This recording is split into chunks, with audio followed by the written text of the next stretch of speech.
Ausineleng. Ausineleng.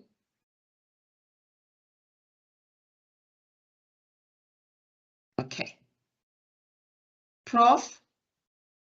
Ausineleng, can you check if maybe all our presenters are on so that we can start? Yes, I'll do so. Thank you.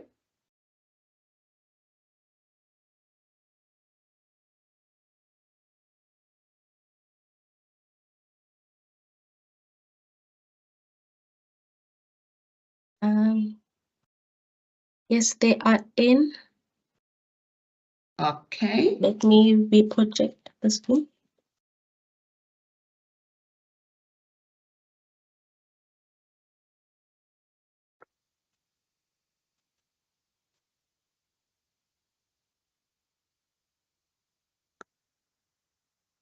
Can you see my screen?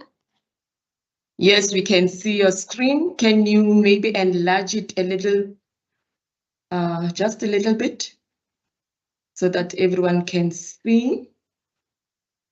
Is this Yes. better? Yes, that's better. Thank you so much. I think we are now ready to start.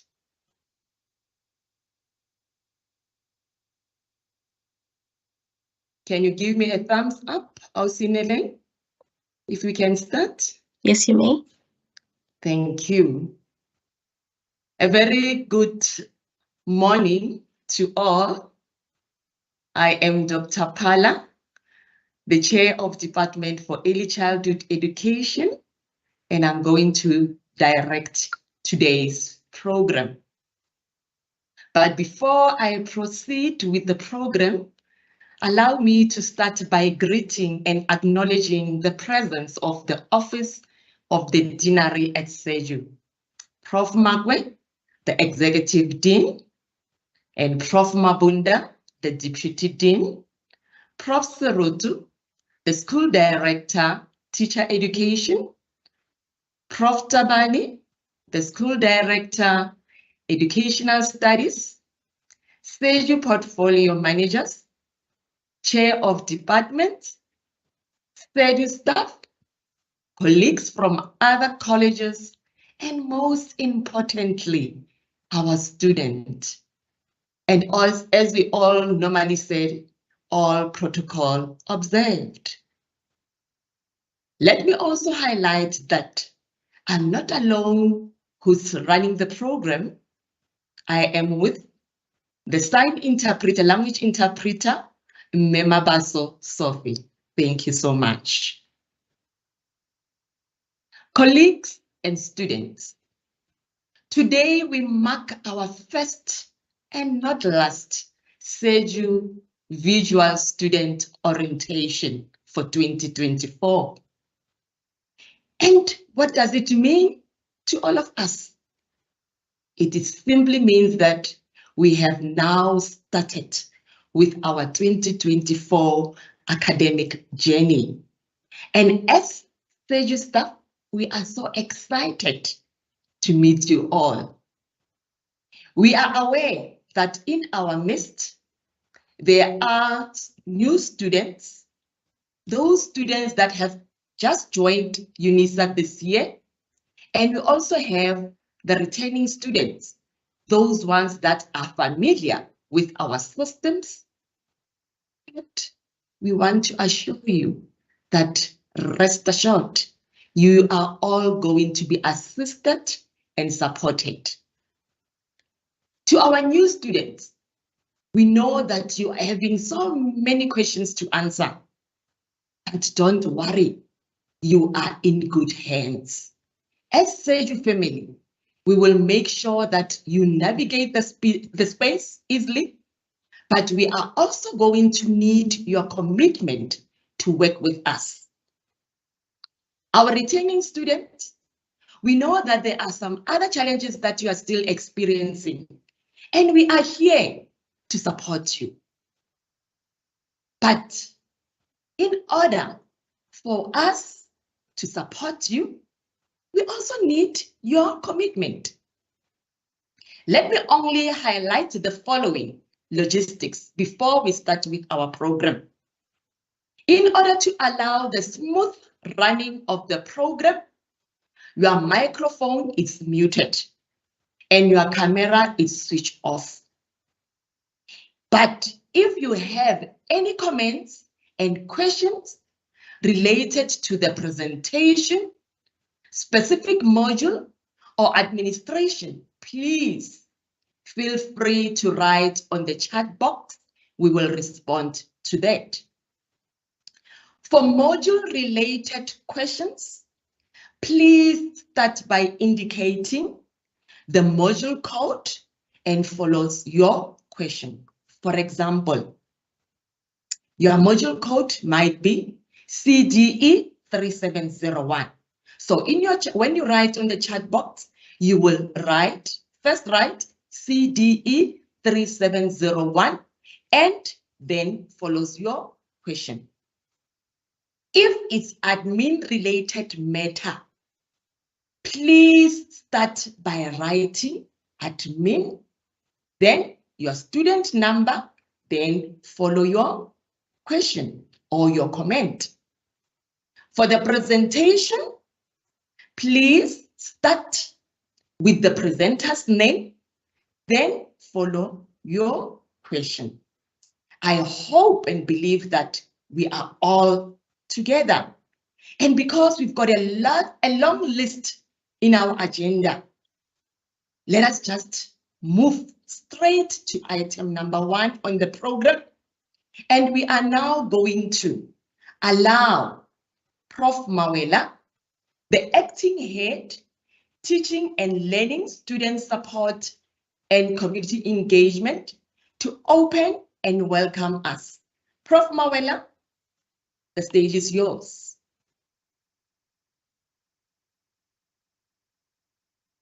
Good morning, Dr. Phala. Thank you very much for the introduction, Program Director. I am going to request our Executive Dean, who is in another meeting. I've just requested her to just quickly come in, Program Director, and welcome the students here and all our stakeholders. If our Executive Dean, please, can just quickly come in. Prof. Mapwe.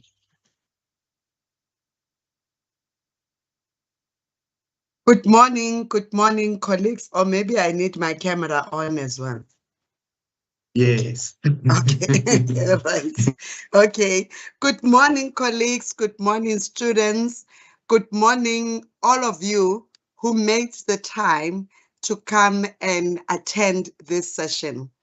This is a very important session, and thank you so much, profs, all of you, Dr.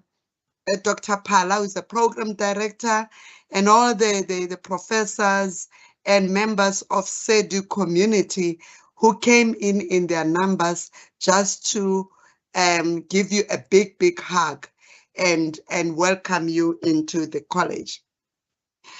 Thank you also for you students, and I see the numbers are very high, more than 400 students. Thank you so much for choosing SEDU as your academic home for the next 2, 3, 4, 5 years. You have chosen well because you chose a profession that is extremely noble.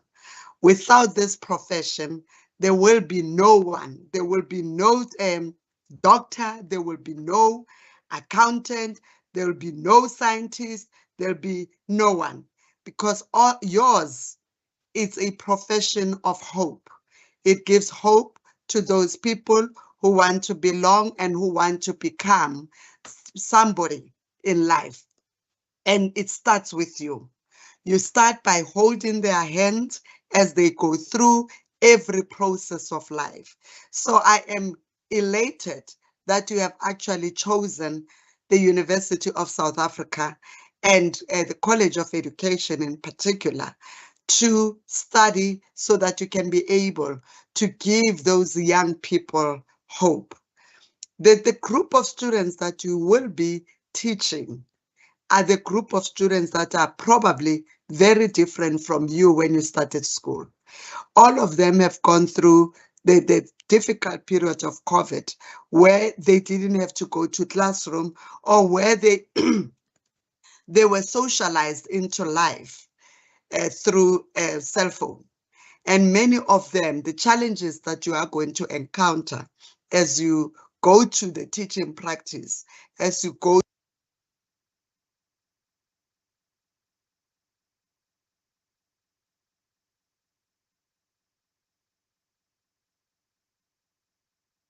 My I'm apologies. so sorry, Prof. It seems we have lost Prof. Makwe, our dean.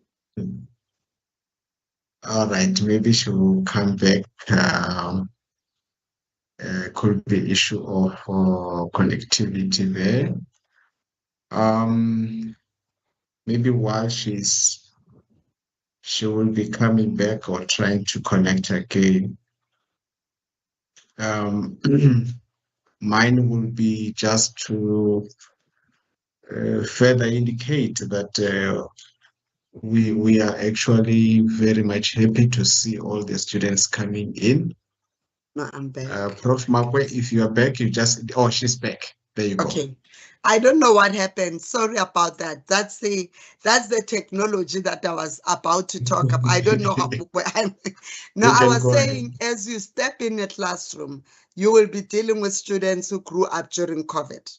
And this is a different type of student. Students who have never played with others, students who relied entirely on their cell phones, their mommy's cell phones, the cell phones at home, TV. So yours, it's a bigger challenge, because you have to start by teaching them how to play with each other. You have to start by teaching them what it is like to be social. And that's where the challenge is in your era. It's not the same challenge as other teachers had, because children, when you open the door, they all ran out. But with your students, they will not run out. They won't even know what to do. So we have a bigger role and a bigger challenge as the people who are preparing you to that world, that you are able to get to the world and hit the ground running. So we are very, very, very excited, and we are looking forward to working with you moving forward. All these people who will be presenting in this orientation, these are your resource people who are going to assist you, who are going to hold your hand. So please, let's work together so that we achieve the best that we can. If we fail the students that we will be teaching, we are failing a whole nation. We are failing the development of the country. We are failing the economic growth of the country. So I am extremely elated that you are joining us, and welcome, warm welcome from us in the College of Education, and we are looking forward to working with you. Thank you so much, Prof, for the opportunity to welcome the colleagues who have just joined us. Thank you. Thank you very much, our Executive Dean. I see a lot of hands, and I know you are having other meetings, but we really appreciate your time for quickly joining us and gracing this occasion. While we are saying to our national office of the SRC, welcome, because we know that we spoke to you yesterday. The SRC must also be here. And also I would like to say welcome also to DTSFL office. DTSFL office, Mr. Rachidi, I know under the guidance leadership of Professor Mahano, who are the people who are behind this orientation. We like to recognize the effort made towards this student orientation. And different stakeholders that which are also present. Dr. Kuno, I know you are here from library, Memutati. Thank you very much, and all the presenters and the students and the SEDU staff. We really appreciate. We want to make sure that you have a better space to study at UNISA. So anything like is indicated by Dr. Pala, you wish that we may keep record of it, put it on the chat, and you indicate. We believe you have got regions that which we are still going to visit across the country. So we are not going to just having this kind of student orientation. We are still going to do also the face-to-face student orientations across the country in all the regions. Dr. Pala, thank you very much for giving the opportunity to our executive dean and myself. I really appreciate. I just thought I should just bring the executive dean for the welcoming. Thank you very much. Thank you so much, Prof. And thank you so much, our mother, Prof. Makwe, for a warm welcome. Students, I think you can attest that you are all welcome. Everyone is ready for you to come and support you and to assist you with each and every problem that you might have. Prof. Makwe reminded us of a very, very important issue. The type of profession that you have chose. And in one word, she said, as I quote, this is a profession of hope. This is a profession of hope. I hope, students, you will take this with you. Without wasting time, I think now we need to understand why we are here. What is the purpose for this orientation? And I'm going to allow Prof. Poshoko, the acting head, quality assurance and enhancement, to come and tell us why we are here. And I'm going to ask you, colleagues and students, to listen attentively. So, thank you. Prof. Poshoko. Good morning, Dr. Pala, and thank you for the opportunity. I think I will say good morning to everyone as well. In terms of adjusting to time, I will simply say all protocols observed, and I wish to thank Prof. Mawela as well as our executive dean for the welcome. Ka Setswana ba re dintšwa di bofilwe re repe. Ka mantswe a mang, it means we just have to feel at home. I thank very much for those warm welcome words. I'm going to try to share, even though I'm having a challenge with my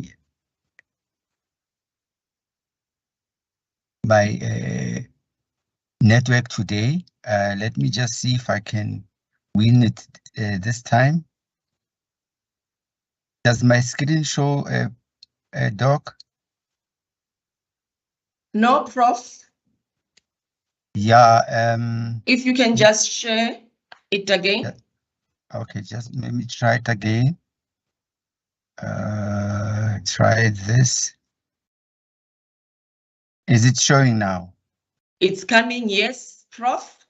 Thank you so much. If you can put it on slide show, thank you. Yes, thank you very much.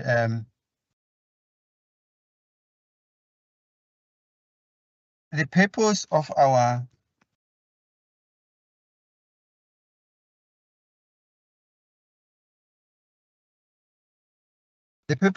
meeting will have to start by indicating what an orientation is.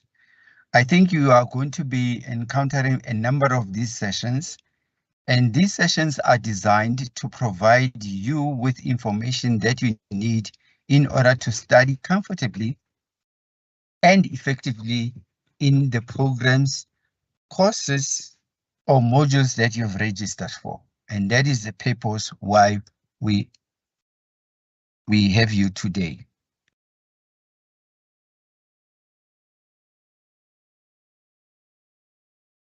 In order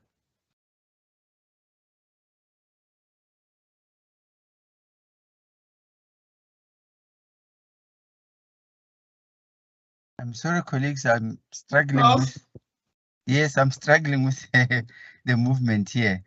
The purpose is to remove the impediments of effective learning that is brought about by the anxiety of a new environment, new routines, and new responsibilities that you as students are going to be facing with now. I'm sure most of you, the environment that you are in now is new, but then you are going to be encountering new activities that you have never done before. And also, it is to introduce to you the College of Education at UNISA, aka CEDU. I know some of you think when I say aka, it means also known as. In our space, we say affectionately known as CEDU. And the purpose is to give you an understanding of who we are, what we're about, to be answering to questions such as how to, what are the things that we deal in our college, what are our expectations of you, and of course, if allowed, what are your own expectations as well. So as a steady student, our aim is to ensure that you are kept here until you achieve your goals and much more. As a college, we are offering programs from undergraduate up to PhD level. And therefore, we've got everything for you, and the aim is to ensure that you fall in love and have an understanding that you will stay here forever until you get everything that you need. Not necessarily forever, but until you get everything that you are looking to get.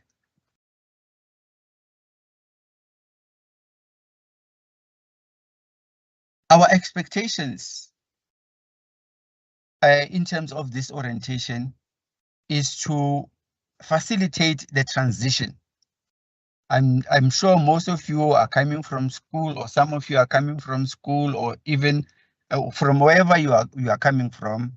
It is the purpose of this orientation to facilitate that transition.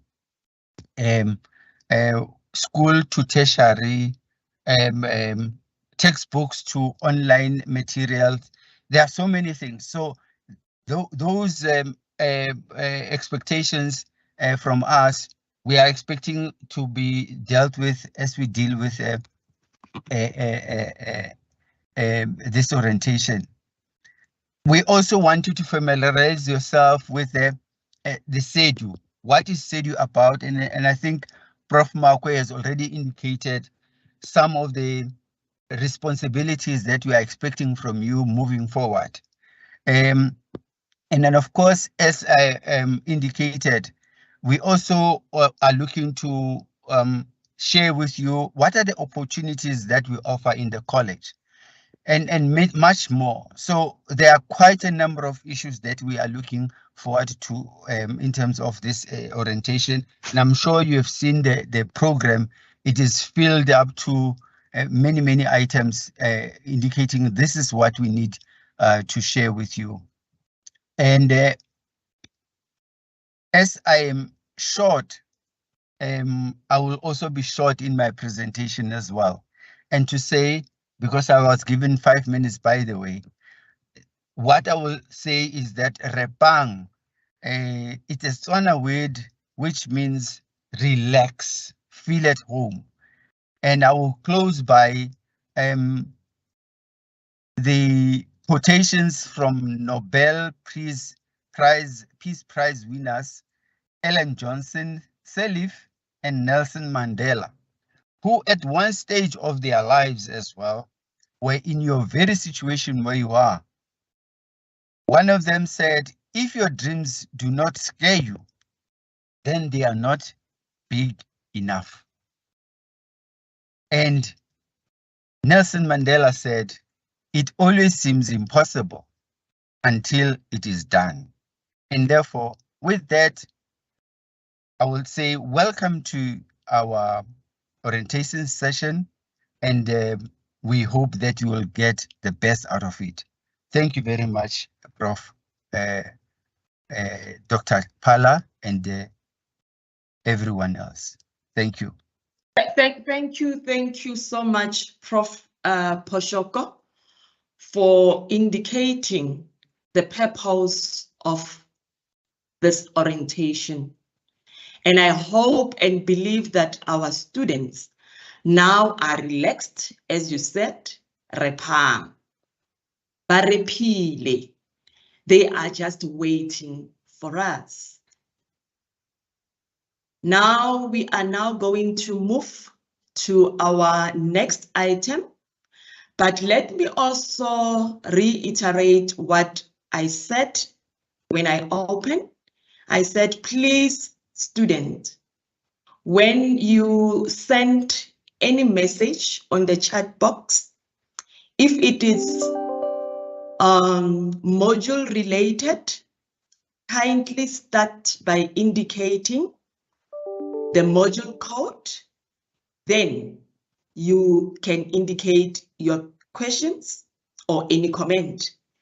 Admin, please write administration followed by your student number, and then you write your question or any concern. And lastly, for the presenters, please start by writing the presenter's name. Then after, you will write your comment or your answer. And we indicated that we know studying in ODEL, it's sometimes frustrating or even threatening for some of us, especially for the new students who doesn't even understand the LMS or the learning management systems that we use, or my UNISA. But now we know that this orientation is going to make you feel home, and you will understand what exactly, how and why you are here. The next item on the agenda or on the program, I'm going now to allow Mr. Wright to tell us or to indicate to us how we can navigate my UNISA and online exam LMS. Mr. Wright, the stage is yours.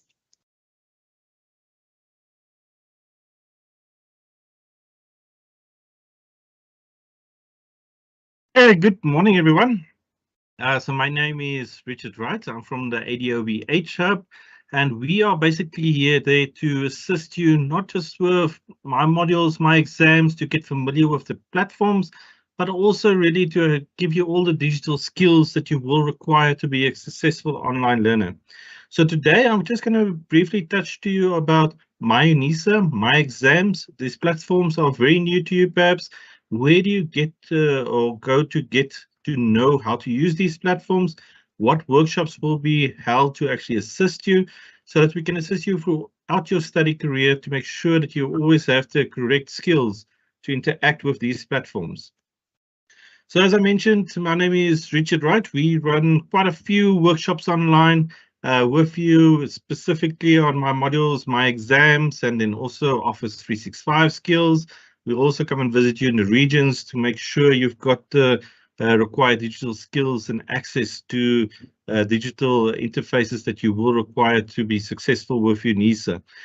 So the first thing I want you to do, get ready, is just to have a pen and paper, or even if you have your cell phone, to scan the QR codes and the links that I will be providing during the session, because this will be very important so we can stay in contact with you to assist you with any problems that you might have. So the first thing I'm going to introduce to you is the ADOVH Open Portal. So this is actually an online portal that's open to anyone. On this portal, we've got the courses for MyUNISA, how to get started with your modules. We've got downloadable guides, so if you need something that you can read offline. We've got basic skills in digital literacy. Maybe you're new to all these technologies that you're encountering here. We provide you the concepts of these skills, and then further build up on that with your MyLife email account. That's a Microsoft account, how you can actually use all these apps that's made available to you to really help you with your studies.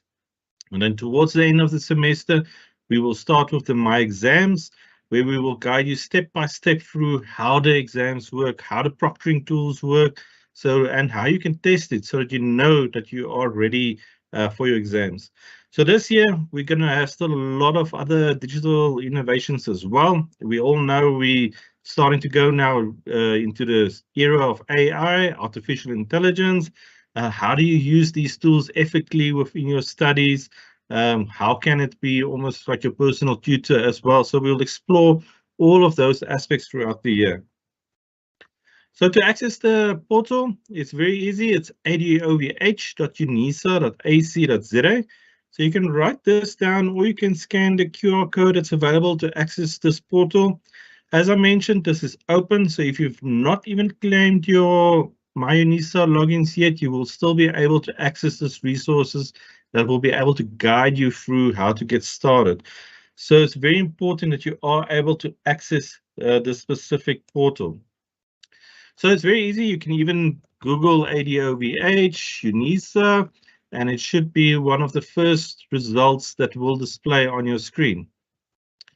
So if you just search ADOVH, UNISA, let's wait for this internet that's a bit slow today. You'll notice it's a UNISA Academic Development Open Virtual Hub. You can click on there. And here we've got all the courses that are available. So there's quite a lot, but the ones I want you to get started with is specifically on MyUNISA. So you'll see here we've got exam webinars as well. This is currently running for the students writing exams in this period. But if you scroll down, I'll put the links in the chat as well. You'll get to this one, STU 100, and it's called 100 because this is really where you should start. Now you can see I can access this and I'm not even logged in because we want you to be able to access especially this first lesson, lesson 1. And this is where it takes you step by step through how you actually access MyUNISA and give you the concepts of what is MyUNISA, what is MyLife. You might be hearing my modules and then also my admin. Now, I just want you to note here, if you hear about Moodle, UNISA is not using Moodle. Don't download Moodle apps. Don't ever mention Moodle. It's a wrong term that's being used. It's an underlying technology that's being used. We use My Modules. My Modules is your learning management system. That's where I see questions about official study material. That's where you will access it. Later, you will learn about your e-tutors. That's where you will interact with your e-tutors. So please don't share. I see people sharing their phone numbers and personal email addresses. You're setting yourself up for a lot of spam and a lot of misinformation. Please use this official portals that is made available for where you can go and get assistance and also interact with other students, because you're going to get a lot of misinformation with all the WhatsApp groups and the other assistance that's available. So on this page, it will give you introduction, MyUNISA. Now you know you're a registered student. This is where you're going to be studying. It will be specifically on My Modules, where you're going to access all your courses. And then you're going to have the My Admin. So if you want to change your modules later, or update your biographical information, this is where you do it on My Admin. Then you also get this My Life email address, and this is then your official email address. So as soon as you registered on My UNISA, it takes about 4 hours to 24 hours, then you'll have access to your My Life email address, and this will be your Microsoft 365 account and your official email. So all correspondence you will then do from your My Life email address. So on this page, we take you step by step through what is My UNISA, how to access My UNISA. We've also got short video clips exactly on how you access the portal, how you claim your password, because I really want to emphasize this. Once you've registered for the first time, the first thing you should do is claim your UNISA login. This is where we're going to give you access to my modules, going to give you access to your email. So all future communication, a lot of it is through email, so you'll miss a lot of information if you don't do this as quickly as possible. So we got everything step by step laid out with short video clips, but we will also be conducting, starting from the end of next week, we will send out communication, look for communication from ADOVH. We will be having webinars as well and blast sessions. So the webinars are where we have formal sessions where we take you step by step through all the aspects that you need to know. And then we've also got in there usually staff from various departments. So if you've got any technical problems, we can help you. And in the blast sessions, you can really open up your mics, give your inputs. What are you struggling with? What can we assist you with? And I can tell you, you with the College of SEDU, a lot of your academics assist as partners with ADOVH. They're also in the sessions. They are there to assist you in these workshops. So have a look out for that SMS that will be coming to you or through your email about the workshop starting specifically on My UNISA, and we will guide you through every aspect of it. So I just also want to note on this site, we've got this chat box. At the moment, it's set up for exams, but you might already have some exams questions. So here you can actually speak to Lwazi, our virtual assistant, for any exam-related questions and just even guidance of where you can go for to get certain answers to certain questions. Who must you contact? All of that is available on the chatbot. And Lwazi has been developed with AI technology, so she's trained on all the information, and she is really set up there to support you as well. So make use of the chatbot if you can. So I'm just going to go back to my presentation quickly. So please have this website that we've got here, ADOVH, write it down, make sure you've got access. When you're going to log in with ADOVH, you're going to be using your My Life email address. Once you've got your My Life email address, then you can keep track of everything that you do along the way. There's a lot of other courses as well where you can get badges and also some certifications from Microsoft. So in this course, the My Modules one that we will be running from next week, we cover various topics. So I already saw some of these, where do I get my prescribed books, my official study material? All of that we will cover very much in depth. But if you want to, you can already access that course that I just showed you, My Modules. You can work through it at your own pace, and all of these answers are in that material. Unfortunately, it will take us an hour and a half, perhaps, just to walk through every single aspect. So we will be having that webinars. So go through the material already. It's open, it's available to you. If you have any questions, any areas that you struggle with, then you come to us to the sessions and we will help you further. I can also tell you on this courses, you will already do a quiz and you will already do a written assignment. So all of these are there as mocks to really just get you familiar with the technology. So when you have to do it for your actual assignments, you don't worry about the technology aspect of it. You focus on getting the best results possible. We've also there got forums to introduce you to forums. I see a lot of you want to create groups. There we introduce you to the forums, how to use them. And that's the forums you can use on your module sites. There's where you could go for answers, get answers to questions, interact with your fellow students. and also your eTutor sites. You'll get an introduction what that is, how you access it, how you can make use of your eTutors, because they are really there to support you. So as I mentioned, we've also got the My Exams guide. So we've got this URL to the My Exams guide, so you can scan the QR code already. You can get started with this if you just, unfamiliar, how is exams going to work in this university? This will already give you a good overview, but we do update this closer to the exams. So I would say a month before the exams, we start with our workshops. We get the latest information. We update it on what proctoring tools you will need to use, what devices you will use. And then from there, we actually then take you step by step how to set it up.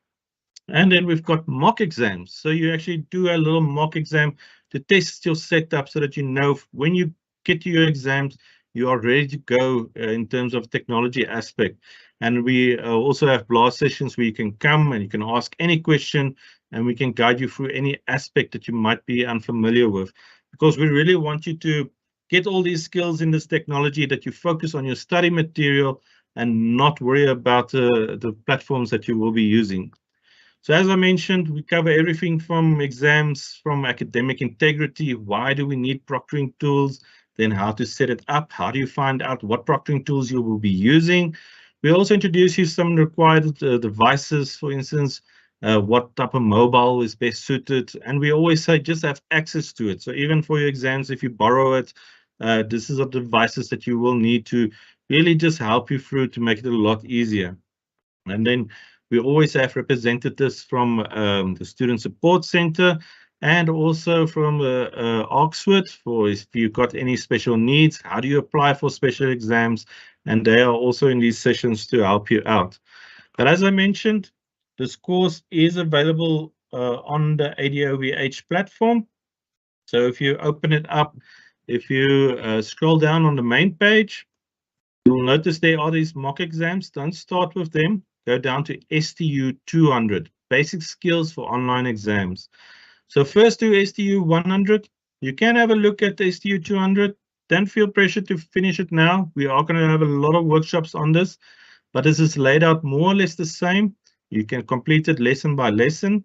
Some of the proctoring tool assessments you won't be able to do now if you're not going to be using them. So we will guide you through at the later stage, but you can have a look through and get a good overview of how the exams are going to be working. Then I just want to show you on this course, we've got various courses, open courses available. The one that we've got is the basic skills in digital literacy. So if we talk about, webcams and we talk about cloud computing, collaborative working, maybe you are familiar with these terms, go have a look at this course. It's gamified. It's very easy to do. You learn a lot of skills through doing this course. And we really advise you to log in. If you log in, you will actually compete with other students actually conducting this course as well. And especially you with teachers, aspiring to be teachers, this can actually give you a good idea of some gamification skills already that you can perhaps use in classrooms as well. So this was really a nice course to get started with. And then if you're now going to be working with your MyLife email address, we've got a complete course on Microsoft 365. We will be doing workshops on this as well and come and visit you.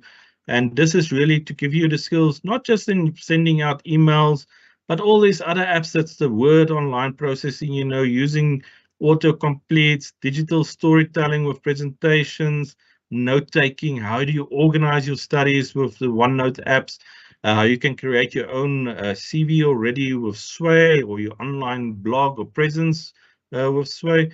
All of these are covered in these topics. And what's nice about this one, if you complete most of these topics and there's activities, we can actually give you a Microsoft certificate of completion for this. So usually we extract that every 3 months. And all of these skills relate directly back to your studies. When you go interact on Teams, when you interact online on the forums, this will all give you that very good understanding. And also in this one, very importantly, how to be a successful digital citizenship. There's a lot of scammers, especially when it comes to UNISA students. You will get a lot of offers for study material, tutorial classes that you have to pay for. All of that is not official. So you have to know how to distinguish between what is official. UNISA stuff is free, tutorial class is free, these workshops that we do are free.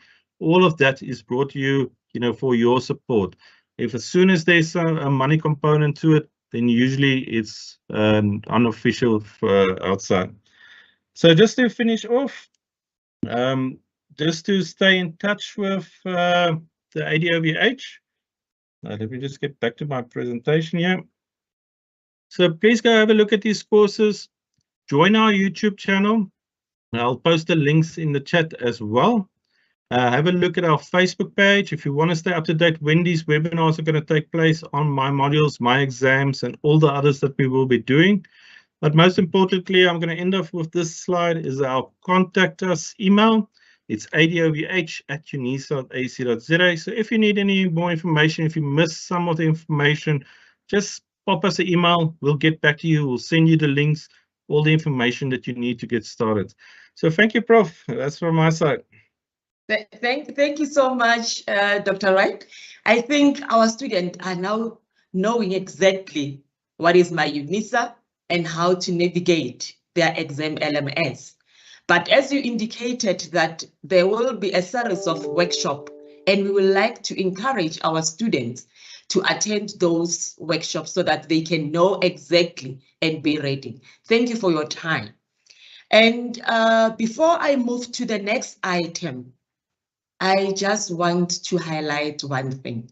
Students, please, please, please refrain from using the chat box for other information. The chat box is only used for orientation purposes, any information related to the orientation. Please stop sending your Gmail account, stop doing groups or buddy session on the chat box. We are please pleading with you. Kindly stop doing that. We are now moving to our next item, library matters. Memutsatsi. Colleagues, all presenters, if you see me showing my face, it means it's time up. Thank you. Memutsatsi. Thank you, Dr. Phala. Good morning, colleagues. Dr. Phala, can you hear me? Yes, ma, we can hear All right. you. All right. I'm not Thank sure you so much. I'm not sure if you've got a presentation. We don't have your presentation. We can't see your presentation. Yes, I do. I just wanted to be sure if you can hear Okay, my we voice. can. Yes. Thank you. Thank you, Prof. Mawela, and thank you, as I said, thank you, Dr. Phala, and good morning, colleagues and students. My name is Danisile Mutsatsi. I'm from the library, UNISA Library, main campus. Before I start with my presentation, I just want to, as you can see in front of you, I just want to show you that if you visit the UNISA Library page, which is found here, this is the address, visit services for new students. This is going to guide you on how to go about doing what, etc. If you open it, I hope it will behave. Oh, yes. Can you see that there are trainings and skills to support you in terms of how to go about looking for information? So I just wanted to show you where to go and what to do on the library page as you come in.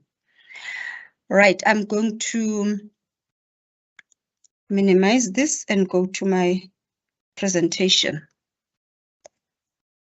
Is it up? Yes, ma'am. Thank you.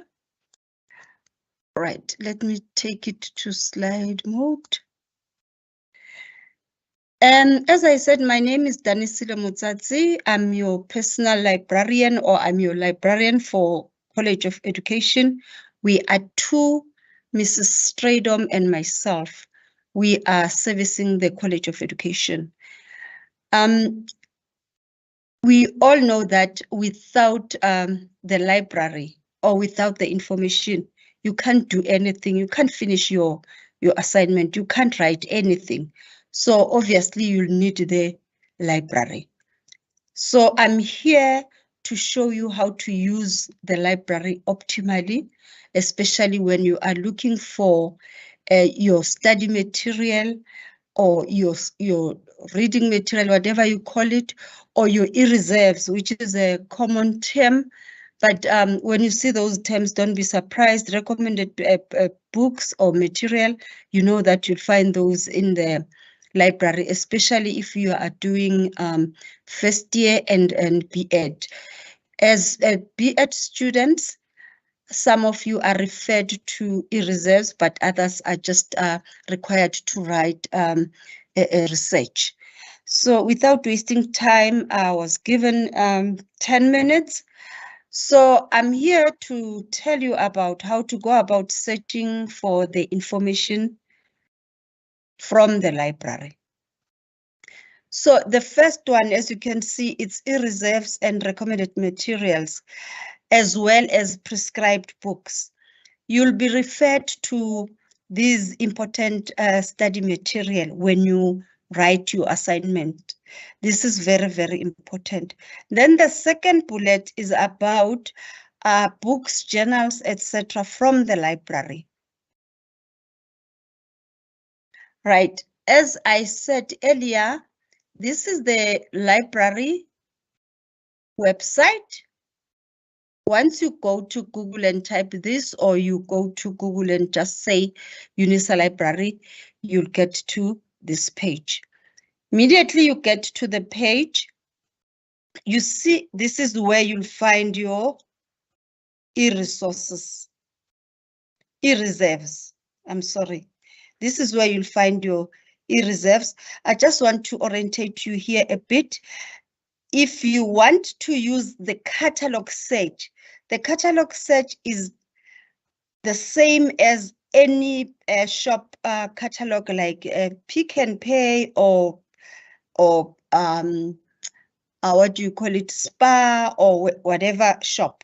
So this is the catalog for the library. So it means everything under catalog search you'll find under catalog.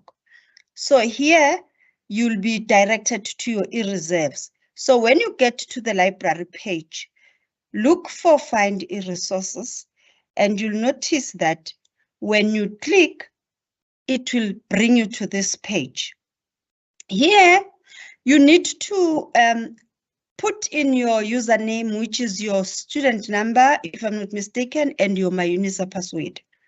So the previous speaker mentioned that the MyUNISA is very, very important. MyUNISA password is very important, because without these, you won't be able to access anything from the library. So please make sure that you claim your MyLife, which is your email, and you create your password so that you can access all these nice resources from the library. Once you click e-reserves, you'll get to this page, a page like this. On this page, you need to put in your course code. Whatever course code you are busy with, you'll have to put it here, and then you submit. Once you submit, you'll be taken to this page. It will be like this. You are still under e-reserves and recommended books. So as you can see here, it's indicated. Let's say you are doing Madam 6V and you are looking for prescribed books, you'll click here. Never mind the years, these are old ones, but as you can see, this one is 2024. So you'll be looking for the year you are interested in. So you make sure that you check which is the correct e-reserve you are referred to. Immediately you click there, you click submit. The page that will come up, it will be the page of all the e-reserves that were deposited by your lecturer, so that you can complete your assignment. Without these, you won't be able to complete your assignment. So make sure that you visit the library catalog. Then you'll see when you click one of the titles of your e-reserves, this page will come up and you need to authenticate yourself. Please don't skip it because you won't be able to get beyond this page. Make sure that your username is correct and your password is correct. You use the username, which is your student number, and your password. Then immediately you authenticate yourself. It will give you access to that article you are looking for. This is the PDF. This is the article, full article, as you can see. It's written by this author and the title is this, and it gives you the place of publication.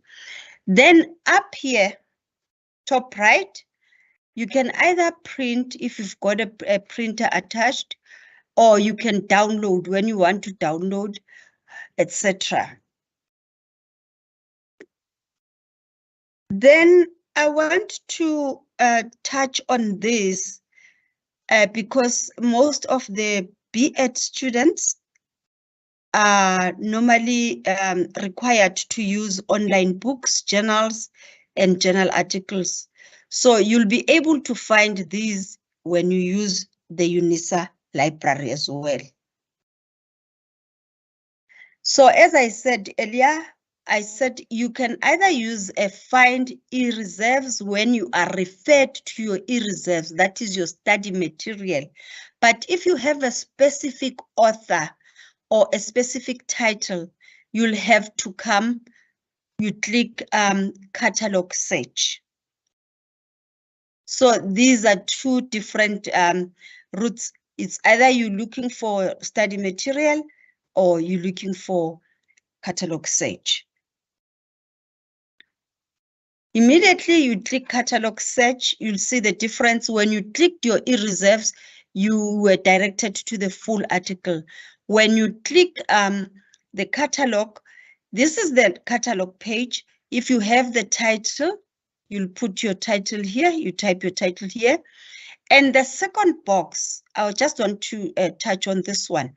Here, once you use this box, it means you are going to retrieve everything, be it journal articles, be it videos, be it music, be it books, be it ebooks, online books. So that's the difference. If you use the top box, it means you are going to search the catalog specifically. But if you use the second one, it means you are going to retrieve all formats, all the reading types. Mamutsatsi, I'm so sorry, I'm going to cut you short. Can I give you the last 2 minutes just to wrap up? Okay, thank you. Right. And here you can see, you can search the catalog using different search options. These are different search options, and there's an arrow here which you can click and it gives you this. Then you can search the catalog as you want. Let me rush now. Remember, this is very important to authenticate yourself. Then when you use the second box, this is what you get. This is what I meant. You can get journal articles, you can get dissertations or thesis, you can get book chapters, etc., etc. And you need to click on the title of the book if you want to download that book. And I know that students like to use Google, but please let us use Google Scholar. You just type Google Scholar in your ordinary Google and it will give you this page, and then these are 3 lines where you need to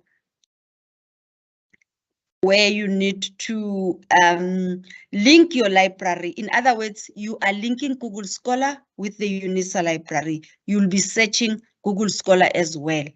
library links, as you can see. Then you type University of South Africa. Then you save. These are your results from Google. This is not Google, ordinary Google. This is Google Scholar. And as you can see here, they're giving you the yes. And I'm going to say thank you for the opportunity, and I'm going to stop here. Thank you, Doctor.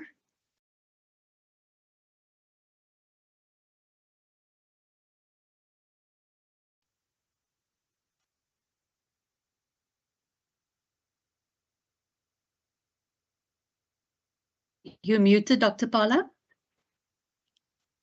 Thank you so much, Mamatadze. I was speaking alone. Sorry for that, student. I think our student will attend more library sessions so that they can know exactly how to use my UNISA library. Thank you so much. I think I'm just looking at the time. We're not just doing so good, but we will manage. Colleagues, I'm now going to ask Dr. Berger to talk to us about tutorial letters and online learning resources. Dr. Berger? Thank you, Dr. Paula. You have 15 minutes. When you see my face, just know that you've got only 3 minutes left. Thank you. Thank you. Thank you, Dr. Paula. Good morning, everyone, and good morning to the students, and welcome to this orientation session. So I'm going to quickly show you how to find your learning and study material on your module page. So I'm showing you an example of one module page and what it will look like when accessed on a computer. However, when you access your module site on a mobile device, you will also land on this page first.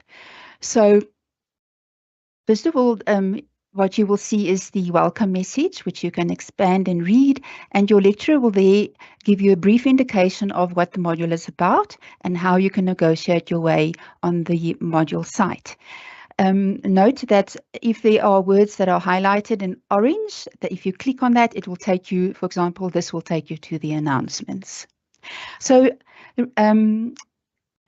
regard the module site as your lecture hall. Expect to find anything that you would want to find in a lecture hall on this module site. It is your home for the module that you have registered for. So when we then look at the panel on the left, you will see that there are lots of tabs, and it's like shortcuts that will quickly take you to the different sections on the module site. So we are going to look at the top left, the official study material. Now, if you have a hybrid module that is not fully online yet, your official study material will be available to you when you click on it. There you will find tutorial letter 501, which is the study guide. It will open as a PDF, which you can download and save or print if you are able to do that. And if you click on tutorial letter 101, the same will happen. And this is the tutorial letter that will give you the information about your study and your study at UNISA, how to access resources, your assessment plan, plagiarism, and also support for students and frequently asked questions. So that is then the tutorial letter 501, the study guide, and tutorial letter 101, which is an orientation for you to your study. Then when you scroll down, I'm going to go down to the sections here, and we call them learning units. And this is then where you will, apart from if you have a tutorial letter 501, this is also where you will access learning material. So not all the module sites look the same. However, the layout may be a little different, but the content will be very similar. Excuse me. So just give me a minute.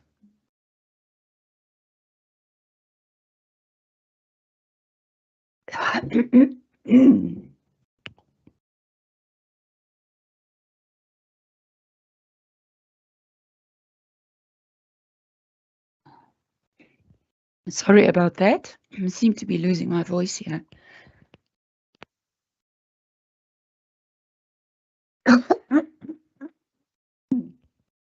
Dr. Becker, are you fine? Yes, yes, I think I will be fine. Thank you very much. Okay. So on this, in the Start Here section, that is where the lecturer may choose to again include some information on that is in the tutorial letter, but also other information about the module site, and it may also have some orientation as to where to find certain sections and certain resources on your module site. Many module sites will also have a section called glossaries, where the concepts and vocabulary that you may need to understand your study material well will be translated into different languages. So if you click on it, you may find the folders with the translated glossaries, and that is how you access it. So you can negotiate your way to the information there. Then when we go to the learning units, you will see that there are 7 learning units in this module, and each learning unit will indicate to you what it contains. There may be a folder, a lesson, and 2 URLs, which may be recordings or tippy tubes or videos for you to watch. So you can then click on the folder, which will open up your modules, the section for you, where you then can access either the CAPS document, for example here, a lesson on interpreting CAPS, and then there are video material for you to access. And that is in the same for all your learning units. So go through the learning units, because there may be forums included or questions that you can answer. And importantly, I think, regard the module site as an interactive site. It is not static. It changes from time to time. Your lecturer may post notices or announcements for you. Your lecturer may upload resources for you during the course of the year. And therefore, make sure that you keep an eye on all the learning units. For example, in this one, there's a separate section that was created where the PowerPoint presentations that the lecturer creates during the year will be posted there. And there are also then there is then also a section for additional resources, where you may find anything from how to submit your assignment to reading material or extra information about your module site. Importantly, also remember, as I said, it's a live interactive site. So apart from sending your lecturer an email, if you have any question about learning material and learning resources, you may also use the chat button option, which is here. It's a speech bubble here on the right, where you can click on it, and then you can find your lecturer and you can send a message to your lecturer. Thank you very much, and I apologize for my voice that was trying to be absent for this. Thank you very much, Dr. Paula. Thank you so much, Dr. Becker. Yeah, you're on time. Thank you for keeping to that 15 minutes, even though you even took just a little bit less, about 13 minutes. But thank you so much. We really appreciate that 2 minutes left. I'm now going to request Dr. Poto, who will be sharing with us lectures, online lesson, and e-tutoring. Dr. Poto, you have only 10 minutes. If you see my face, it means you have only 3 minutes left. Thank you so much, Chair. Please let me know if you can see my screen. Yes, we can. Okay. Thank you so much, and good morning, colleagues, and good morning, students. As the chair said, my name is Dr. Patricia Poto from the Department of Science and Technology. So today I'll be presenting about lecturers' online lessons and e-tutoring. Somebody may ask that, what are these online lessons? Well, firstly, online lesson, they are visual lessons, meaning this is where the educational session take place, and there is a delivery of course content, there are lectures, and also the learning system. And the most important thing is that you do not need to be physically there. And they take place in various digital platform using what we call LSM that Mr. Wright explored on.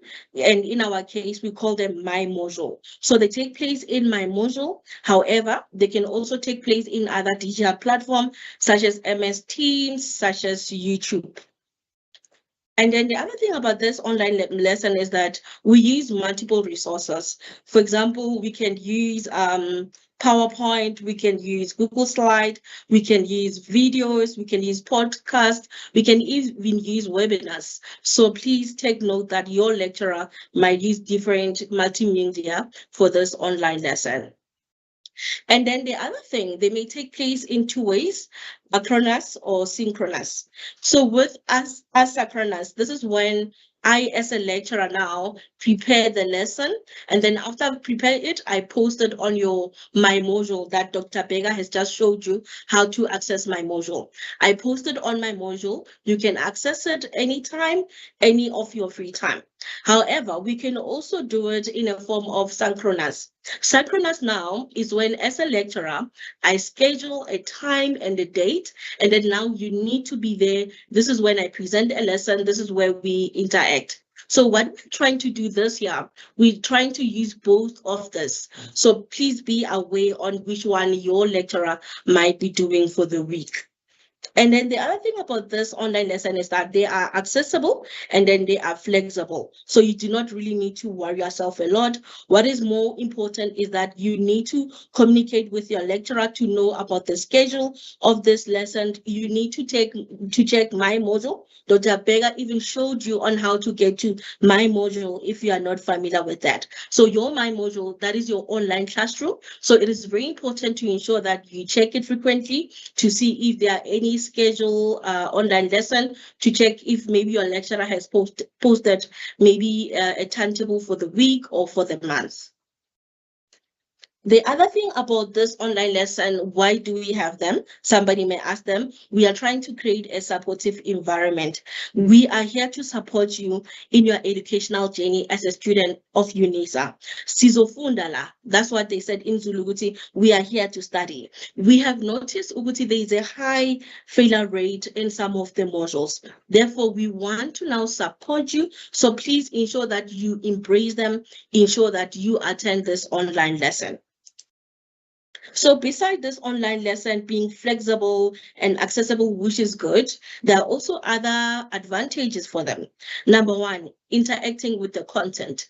If you are a returning of a student from UNISA, you know that most of the time, the student, they only interact with the content when they are writing their assignments. But then during the year, a student doesn't care what the module is about. They will only access their study material when they have to write their assignments. So now with the online lesson, we are trying to create an environment where, as a student of UNISA, you interact with the content.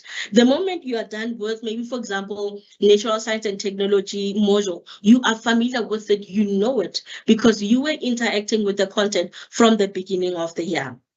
Another advantage is that there's a clear communication. Dr. Pala did say that studying at UNISA can sometimes be lonely. You may find that you are alone. However, with this online lesson, we are trying to create an environment where there will be a clear communication, an environment where you are able to interact with your lecturer, you are able to interact with other students as well. And I've noted that there are students here who are saying, oh, here are my Gmails, here are my numbers. You don't have to do that. With the online lesson, this is where we are going to interact. You are going to find your peers there. You don't have to worry about that. And then the other thing about them, advantages, is regular assessment. You don't have to test yourself when you write assignments or when you write summative assessment. No, you are able to test your knowledge and understanding during this online lesson. You are able to gauge yourself that, oh, okay, no, I understand this content, I do not understand this content during the course of the year. You don't have to wait until the last minute. So those are some of the advantages of this online lessons. Another thing is e-tutoring session. As a UNISA student, especially in most big modules, you are provided with an e-tutor to further support you. So your lecturer is not the only supporting resource that you have. you have e-tutors. But then if you are returning at UNISA, my question to you is that, have you been using these e-tutors? UNISA is paying people to support you. Imagine how lucky you are to study at UNISA, to have to have several support in order for you to pass. So please, students, let's start using the resources that you are provided to ensure that you do well in your module. With the e-tutoring session, they provide several advantages. For example, personal learning environment. The learning environment, it starts to become personalized because the e-tutor is able to tailor the session just for you, just for your needs. If you don't understand something, which maybe it might be difficult for a lecturer who has 5,000 students or 10,000 students to cater for each and every student. But then now with the e-tutor session, you are able to have that e-tutor who can tailor the needs specified for you. Another one is one-on-one attention. So maybe me as a lecturer might not be able to give you that one-on-one attention and explain to you in thoroughly maybe a certain topic that you do not understand. But then with our e-tutors, they are able to do that for you. But also note that not all the module has e-tutors, only the big modules. So in those small modules, it means me as a lecturer, I'll be able to provide for you the support that you need. So these are some of the frequently asked questions from our student. Number one, student may ask, when will the online lesson start? It is very important to visit my module frequently, to visit your module site. That is your online classroom. We find that student ask, where do I find this? Where do I find that? Well, all the information that you need, it is there in your module site. You just need to visit your online classroom. Somebody may also ask, where will they take place? As I said, they may take place in various digital platform. That is up to your lecturer to state which one they are using. They may use what we call TB-Tubes. With the TB-Tubes, we record a video, then we post it on YouTube. I know several of our students, they go on YouTube to either watch Bo, MacG, to watch some of the internet bloggers. So from now, start using YouTube to watch the TB-Tubes. What we are doing as lecturers, we are presenting this lesson for you to support you. So look out for that.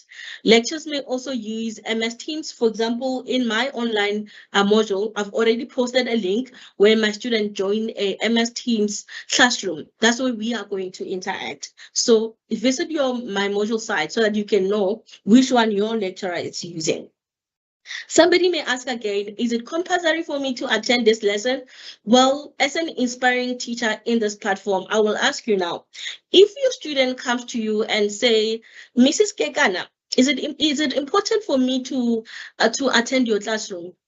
So whatever answer that you give that student is an answer that I'm giving you today. And certain people may also ask, what happens if I miss some of the lesson? As we said, this online lesson, they are flexible and they are also accessible. So it means that if your lecturer uses the synchronous one, where there is an interaction between the student, there is a scheduled time, there will always be a recording where you can go back and listen to it and check whatever that you have missed in that particular lesson. Chair, thank you so much. I am done with my presentation.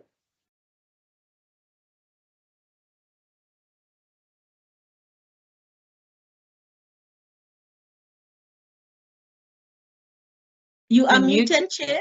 Yes. As we said, sizofunda la. We are here to study. Thank you so much. Colleagues, students, we are now going to usher Professor Bigat. Sorry for that, sorry. It's Mr. Madiope, sorry.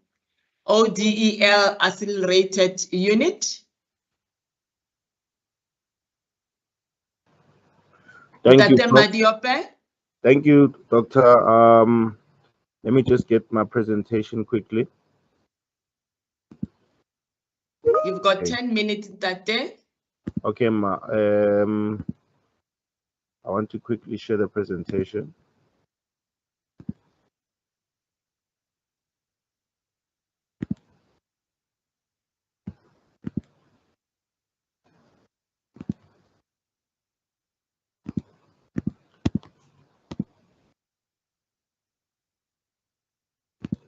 Hello, ma'am. Hello, Ntate. Are you winning? Yes, are you able to see my screen? No.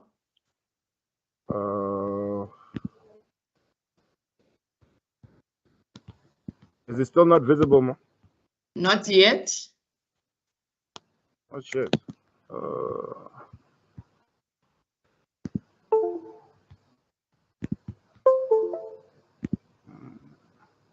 Share screen.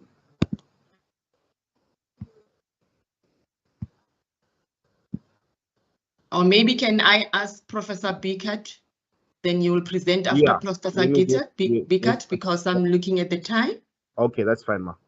Okay, just maybe get yourself ready there. Professor Bickert? I am ready. If you can just indicate that you can see the screen and that you can hear me. Yes, we can hear you and see your screen, Prof. Thank Prof will be you. taking us through academic writing, referencing style, and Turnitin. Over to you, Prof. Thank you. Good morning, everybody, and good morning to the students. I know this is always the hot potato, and students are always unreasonably stressed about Turnitin and plagiarism. Firstly, I will say that we use Turnitin in some modules and not in all modules. So you first need to check if your specific module is using Turnitin. Then your lecturer will indicate that your assignments will be processed through Turnitin. There are some undergraduate modules at certain levels where we use it, and then in the honours degree we use it, and then obviously masters and PhD students are very familiar with using Turnitin. So we use Turnitin as a tool and not as a punitive trial to catch you out. You are allowed 3, let me just move this on like this, sorry. You're allowed 3 submissions to Turnitin. So firstly, you will be registered with Turnitin, and this is the Turnitin UNISA address. And when you communicate with them, if there are any challenges, you need to put your student number in on the subject line, and you must use your UNISA email. If you don't use your UNISA email, you will not receive any assistance. So Turnitin will be sending you, if your module is down for Turnitin use, they will send you an email to your MyLife account, and then you will follow the instructions from there. If you have any challenges, that's the email that you contact. So the first thing you must do is that you must submit your own work to Turnitin. Do not use a Turnitin account perhaps that you have through another institution, or perhaps you have a private one. It has to be the UNISA Turnitin. Do not use somebody else's Turnitin account to submit your assignment, because what will happen is the day that you submit your assignment onto the UNISA one, it's going to pick up that this exact assignment exists somewhere else, and it's going to flag the whole thing. So your UNISA work goes through the UNISA systems. Now, what we've done to really facilitate things is that Turnitin is integrated onto the modules, the My modules. So if your lecturer wants to use Turnitin, as soon as you submit your assignment, it'll automatically go through to Turnitin. You don't have to do anything. You will wait 24 hours, and then you will be able to go back to see what your similarity index is. And we allow you to revise that before we mark your assignment. So you can't submit your assignment at the very last minute, because then you will not have the benefit of being able to revise your Turnitin report. All right, so you're allowed 3 submissions. Usually you can submit your assignment the first time. It goes via the module page. Then you can have a look at it and you can read the Turnitin report, and then you can revise those sections that need to be rewritten, and then you can submit the final. So all of that must happen before the final due date of the assignment. You can't submit the first version on the actual assignment due date, because then you won't be able to revise twice to change anything or to improve anything. So check the correct folder that you uploading to, or however, if you are submitting to the module page, then there's nothing to check in terms of folders, but check that you're submitting the right document. So often we have students submitting another module's assignment, or instead of assignment 3, you've submitted assignment 2 again. So this is what the report will look like. You'll get a similarity index at the top there, indicating how much of the document is similar. Turnitin is not accusing you of plagiarism, it's just saying things are similar. You will be informed by your module lecturer how much that is allowed to be. Then down the side, you will see how the percentage for each individual source that you've used, and the general rule is no more than 5% for each source that you've used. And you'll be able to click on these sources. You click on the number 1 and it'll open up that exact source that you've used. And if you've forgotten to put it in your reference list, well, that's how Turnitin helps us also. So that is the similarity index there. And you will be able to download if you should wish to do so. If you want to perhaps send it to somebody to assist you, or to share with your lecturer. However, your lecturer can see your Turnitin report on the module page. So it's unlikely, unless you're an M or a D student, that you'd want to download the actual Turnitin report. Unless you don't want to be online all the time, then you can download it to work on offline. So Turnitin will highlight sections, sentences, paragraphs, words that it finds that have been published somewhere else, and then you can start addressing it. It'll have numbers, and those numbers will correspond to the list at the bottom, so you can always pick up your references that way. And the colors have no particular meaning other than to just so that you can see easily, where one source is used and where it changes. So this sort of pink comes from source 1, or sorry, that sort of orange, and then the pink comes from source 2, and then that is source 5, and number 4, the blue, just to make life easier for you. Yeah. So what do we expect you to do? It depends depending on the level, and your lecturer will give you more instruction. Things like somebody's name. So Lev Vygotsky is a scholar. We don't expect you to change his name. He, formulated the social cultural theory. So, and we don't want you to change social cultural theory anyway. So people's names and words that are relevant to your field, you can't change them. So that there is acceptable. It also shows that the person has cited it. There, Vygotsky, 1978. Has been cited. The paragraph number 2 is problematic. There are 3 sources that have been cited and not 1 has come through, and then something like that would not be acceptable. So you would work through your Turnitin report and paraphrase, writing in your own words, yet you have to cite the source. Dr. Paula, is my time up? 2 minutes left. Thank you. So in terms of direct quotes, so Turnitin will highlight the direct quotes, and that's not plagiarism if you've cited the source. So you'll put it in direct quotations and you cite the source. That's not plagiarism, that's similarity. Try and avoid too many direct quotes. So you say, well, I'm going to get through this Turnitin problem by just putting everything into direct quotes. No, it's going to flag it, and it's going to increase your similarity index. So only when it's impossible for you to write it in that way and to capture the author's actual meaning, can you then use direct quotes.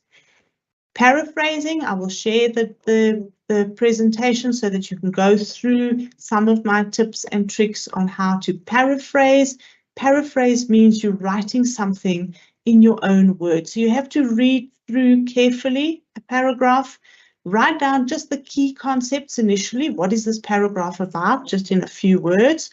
Then try and write those words into sentences that are entirely your own without copying from the original. And then compare, have you captured that original text successfully?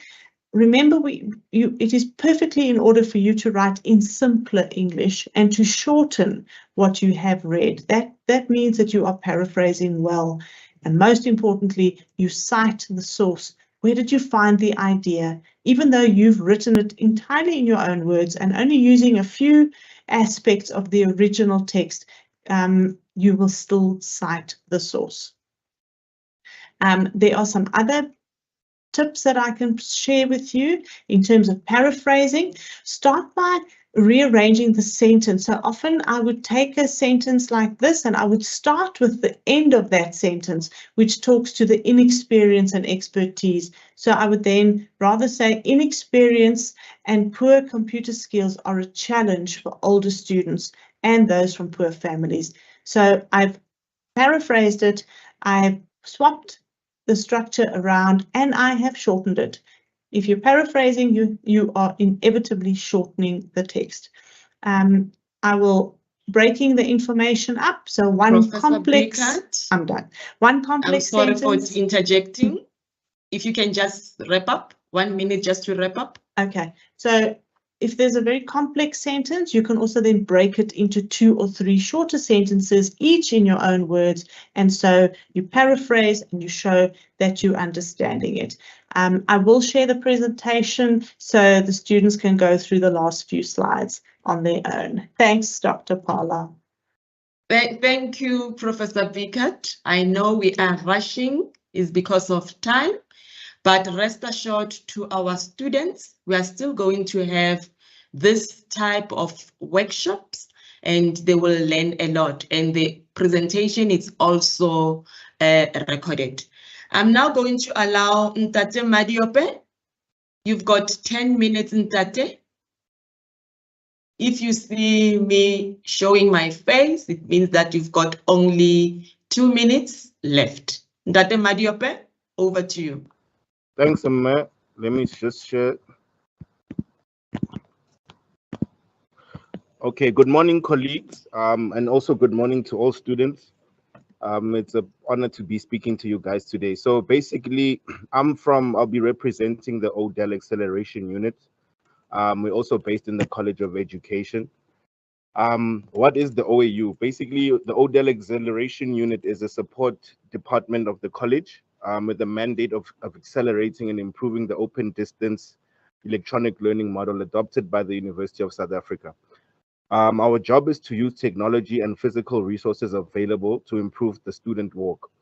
We physically offer support to our students in the e-learning labs at teacher centers and online through our academic video support platform called TipiTube.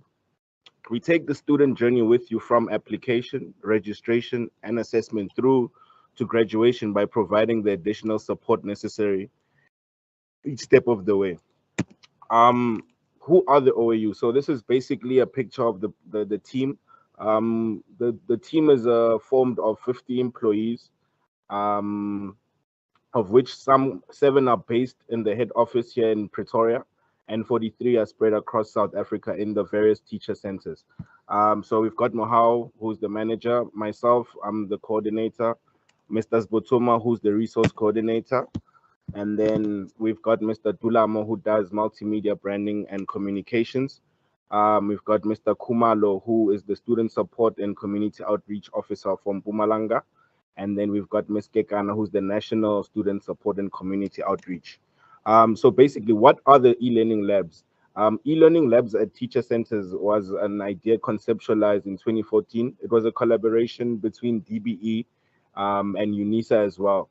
And the project mission was to improve how education students and educators are supported in the deep rural or township areas. So what DBE did, they gave us their buildings, and then UNISA was to install resources. So in each center, we've got 33 laptops, we've got your Wi-Fi, and you're able to use it as a study space. So usually students go there for exams, also to do their assignments and for study as well. The services that we provide at the teacher centers, we do, like I said, application registration, student finance, application support, UNISA queries or anything that needs to be escalated. We've got the laptops and the internet access. We've got teacher training and development workshops, computer literacy workshops as well. We've got student orientation workshops for things like Your My Life and My UNISA. And we've got a venue for community outreach programs as well. And this is just a basic spread of where the actual centers are. We have a spread of 40 locations spread in the 7 of the 9 provinces. The only place we do not currently have a footprint is Western Cape and Northern Cape.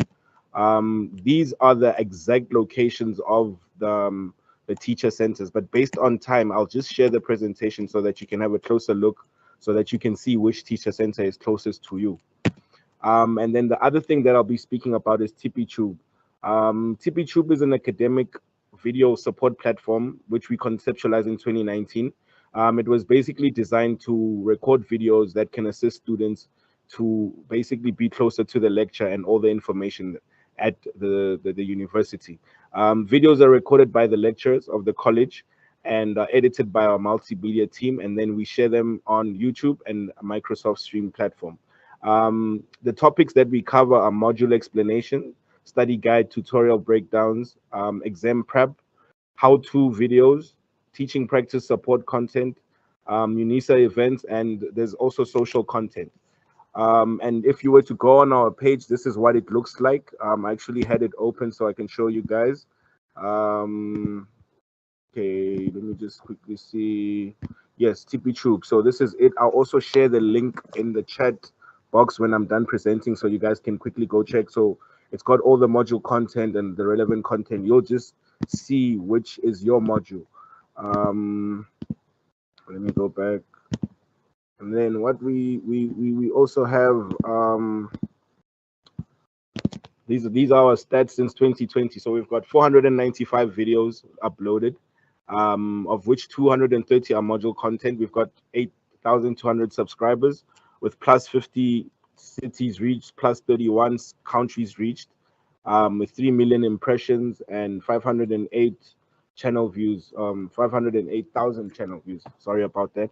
But yes, this is just to show you the impact that it's had on students, and we'd be very excited if you guys could subscribe to it and look through the TipeeTube and check what is relevant to you and your module. And if you have any more information, these are our contact details. Our email is teachercenters@unisa.ac.za. Again, for the YouTube, it's TipeeTube. And we've also got a WhatsApp business line, which you can also, if you have any queries, you can also contact us there. And we've also got a Facebook page, which is TipeeTube for SEDU. So yes, I will definitely share the presentation with you, and I will leave the link to TipeeTube also in the link so that you guys can see the locations of the teacher centers and also for the link for TipeeTube. Thank you so much, Doctor. Thank you, Daddy. Spot on, 10 minutes. Thank you so much. It's a pleasure, man. Colleagues, we are now moving to the next item. Dr. Leroux, assessment. Thank you. Thank you, Dr. Pala. Let me just quickly share my presentation. You'll confirm when you see it.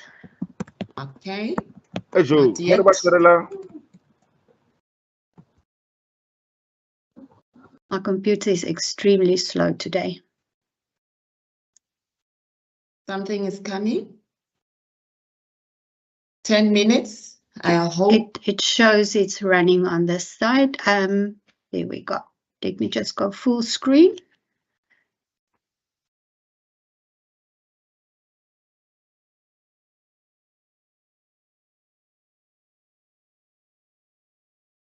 I just want to put on the slide as a full screen. There we go. Good morning to my colleagues, and good morning to you students. I was quickly asked to share with you some information on assessments. I'm in the College of Education, and I'm in the Department of Early Childhood Education in the BEd Foundation Phase program. How I want you to look at 2024 is that it is a gift. a brand new gift, and how excited you are about this gift, how fast you unwrap it, and how you unpack what is in this gift is absolutely up to you. Because I'm talking about assessments, obviously, the first thing that you need to know about your assessments, and I've looked at the chats and the questions about kinds of quizzes and whether it contributes to the year mark or not. This is what is packaged in this gift, and in the module site, on the module site, all this information is available. You just need to access the module site. So the first of all that your lecturer will share with you is the approved assessment plan. Now, usually an approved assessment plan will look like this, and it will share the following information. The number of assessments you will be required to do this year. It will also share the assessment types, whether it's a quiz or a forum or a written assignment.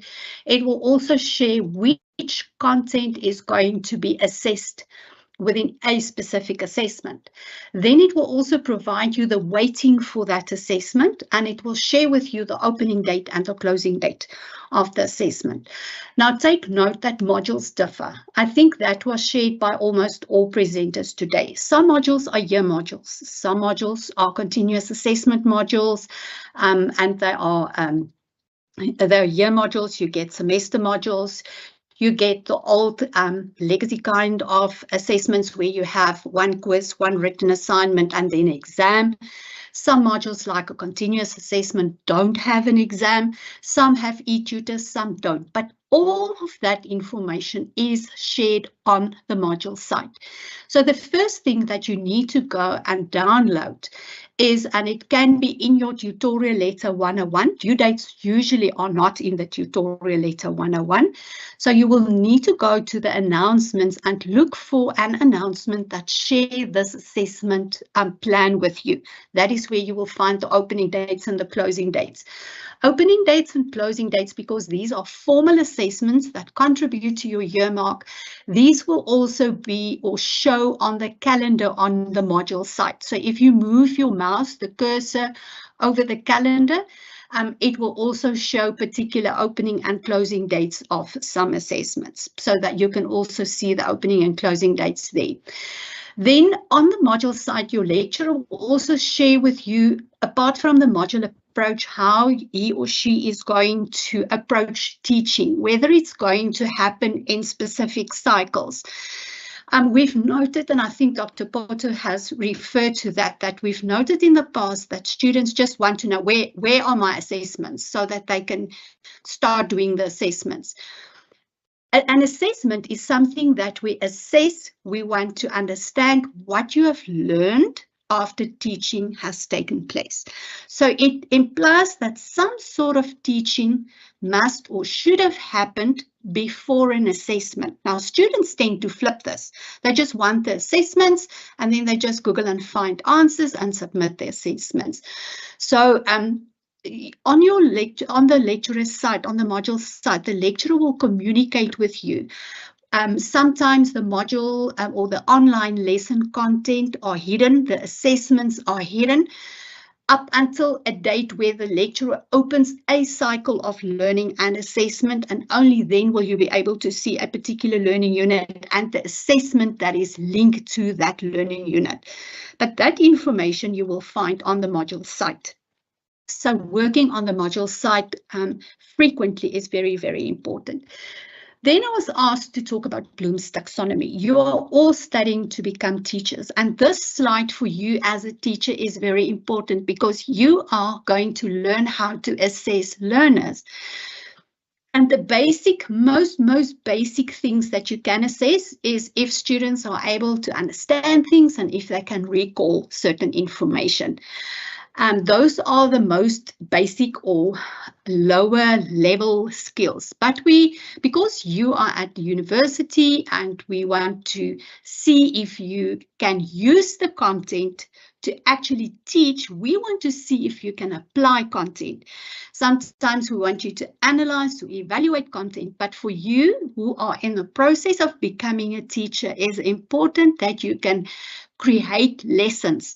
So it's more than just taking the study guide or Googling or finding information. You must show skill in creating lessons and using the content in a creative manner. But because UNISA now assess online, that triangle of assessment is flipped upside down because content is just content and you can find it basically anywhere. In your study guide, you can Google it, you can find it anywhere. We no longer focus so much on the basic things, remember or understand or define. We are taking you to another level where you should show your skill. If it's a theory like Piaget's or whoever's theory, what does it mean for you as a teacher? So we will always ask you to do something with that knowledge. Are you able to evaluate it, critique it, judge it, analyze it, and then use it to create a specific lesson? So when you do your assessments, it's very, very important that you look at the keywords in a particular question. And if you just summarize, or if you just define, or if you just copy and paste information, and you miss that particular question had said differentiate or compare or integrate or judge or analyze or hate, you are going to miss out on marks. So always underline the verbs in a particular question so that you know exactly on what level that particular question is. And sometimes one question may have more than one parts to it. So make sure that you analyze the question and that you understand. I'm going to jump back to this slide just now. Prof. Pickard has spoken about Turnitin. So we are really concerned about students who just find information because they don't spend much time on the content. They find information and then they copy and paste it because they don't understand Bloom's taxonomy and the level of skill. So if you tend to copy and paste, you are on dangerous grounds. I'm warning you now, and it's Prof. Pickard has indicated that we're not out to catch you, but we want to take you to a level of deeper learning where you create something new. Your answer should not show much similarity to other content. It must be original. So once you've done your assessment, if you have answered a particular question, you must also always ask yourself, is my answer original? If it looks like someone else's, then there's a serious problem, because if we ask you to judge or analyze or critique, how is it possible that two students produce the same answer? So originality is really, really very important. And this is where plagiarism and academic dishonesty comes in. It's a form of stealing if you just take information, copy and paste it. There's nothing original to that. You haven't shown your skill in using content to be a teacher and be able to teach. So your lecturer will share more information throughout the year on how to avoid plagiarism. And please be aware of the fact, even if you copy from your study guide, you copy verbatim, it is a form of plagiarism. Even if you reference it and say you've taken it from your study guide, remember, coming back to Bloom's, it's very seldom that we will just ask you to reproduce something. You will have to analyze, judge, critique. So therefore, your answer cannot look like someone else's. Prof. Pickard spoke about paraphrasing, so I'm not going to address that. So always come back to Bloom's taxonomy and look if your responses are original, if it shows is it your own work, and if you have highlighted the verb in that question, you will be able to avoid plagiarism altogether as well, because two people can't judge or design or create something that is exactly the same. So in the end, I just want to end with this slide. The tussle was worth the hassle.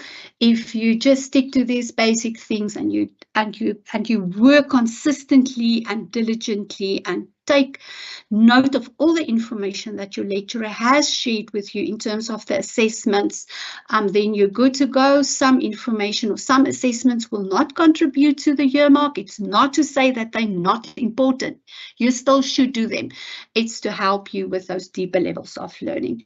Thank you, Dr. Paula. Thank you so much, Dr. Leroux. 10 minutes, spot on. We are now moving to the next item, signature module. Dr. Miller, 10 minutes in that. Good morning. Sorry, May. Sorry. I just said in that. Sorry, May. Okay. Good morning, colleagues, and thank you, Dr. Pala, for this opportunity to present to the students. Are you able to see my screen? Yes, we can. Okay, thank you.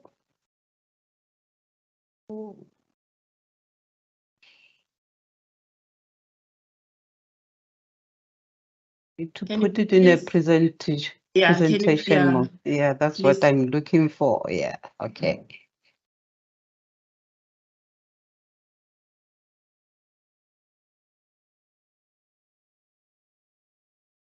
Okay, thank you very much. I'm going to present to especially students that are doing BPT, which is a signature module. The challenge with the students is because they're still new from wherever they are, majority of them. And this is a fully online module wherein there is no hard copy study material that they can get. And in most instances, our students get confused.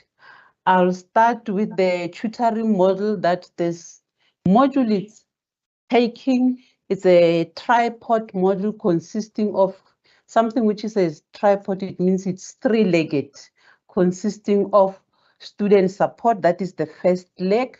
And in this first leg, we have teaching assistants playing a prominent role in this part of the leg.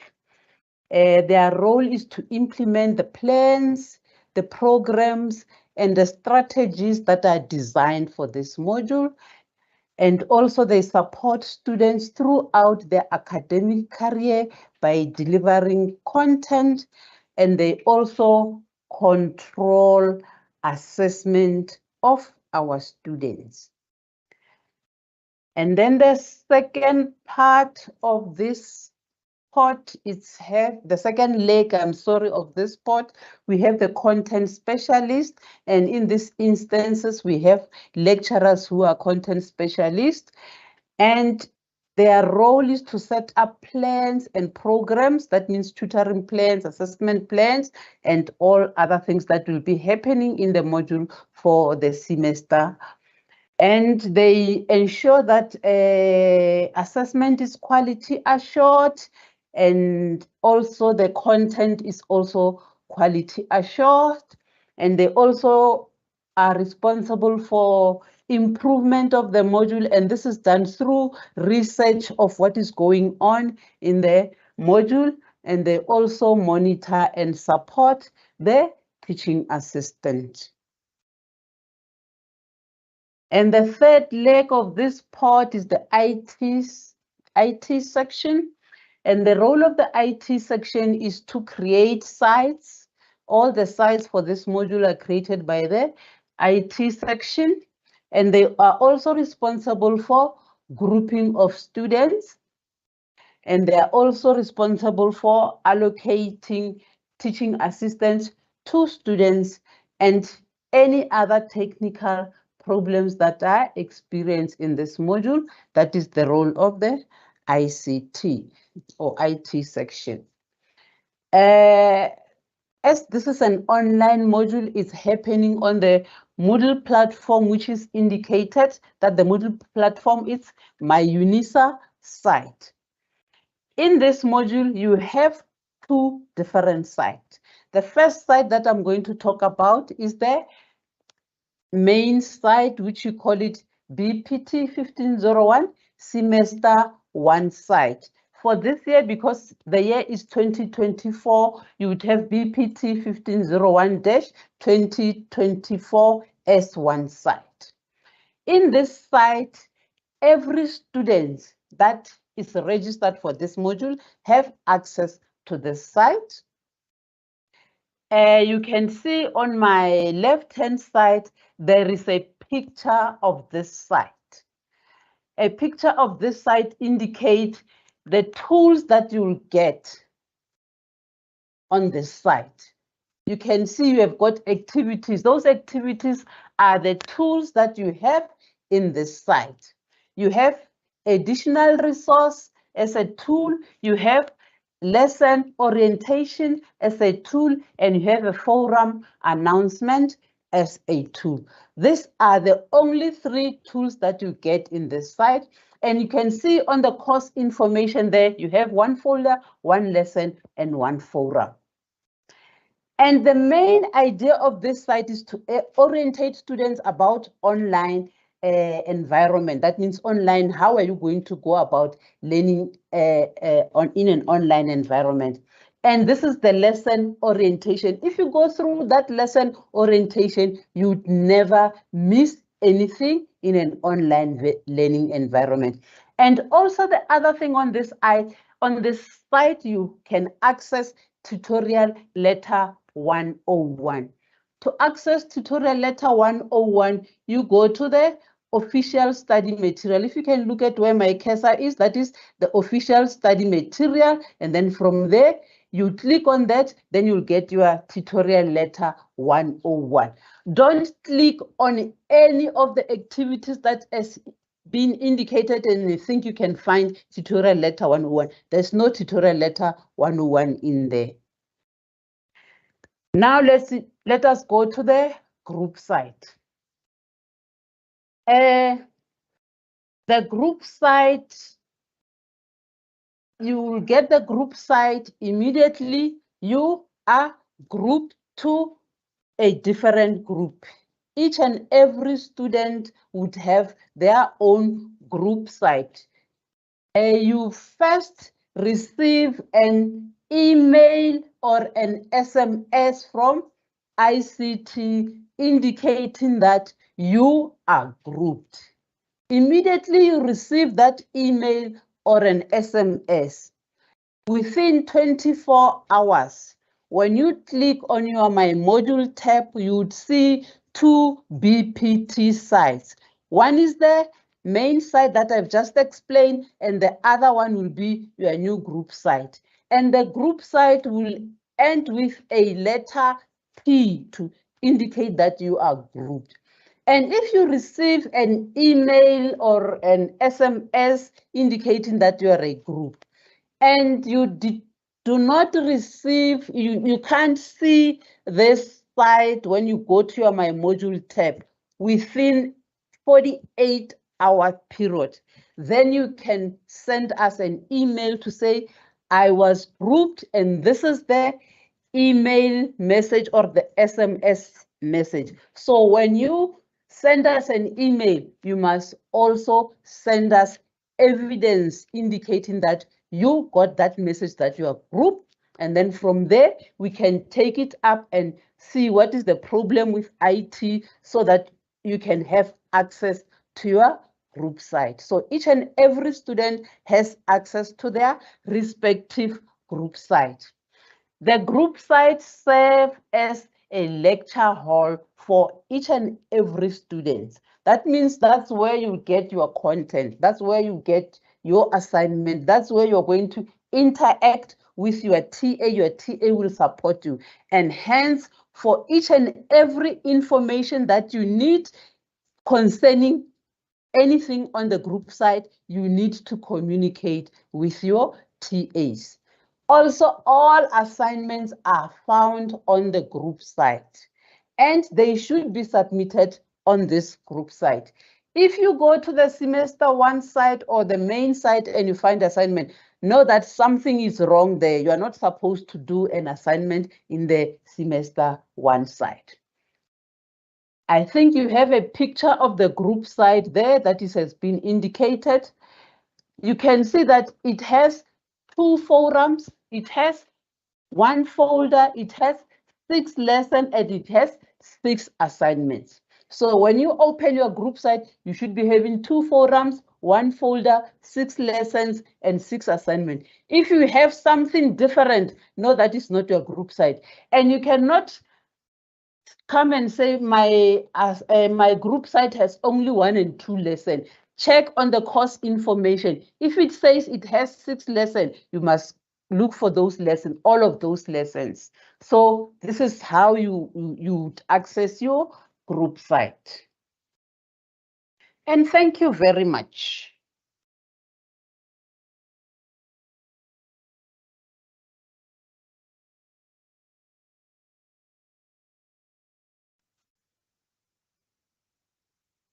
Thank you so much, May. We are now moving to the next item. Dr. Masango, teaching practice. Dr. Masango. Yes, thank you very much, Dr. Pala, and good morning to everyone. Studio management, academic, student support, and student in general. My name is Mr. Moleboge Masango, representing the Teaching Practice Office. So in our presentation, we will be highlighting the school placement processes, the TP placement challenges, implications, and way forward, and TP contact details. So in regard to the placement processes, allow me to project my UNISA, where I will be demonstrating the processes of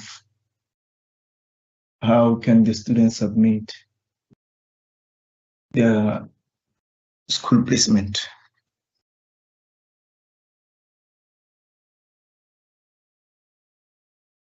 I believe that through the previous presentations, all students have noticed that actually my UNISA is the site that students should familiarize with and master it, because of it consists of various functions which are very important to students. So the step-by-step processes that I will show here in terms of how students should place themselves or administer their placement. The guidelines, they are also available under notices, teaching practice, practical modules, student guidelines for application for online placement at school. These guidelines are accessible to everyone, do not need any credentials to access and download them. So as it's been presented by different presenters in regard to the MyUNISA, it must be noted that the Teaching Practice Office is responsible and accountable for the administration of student school placement and supervisor allocation.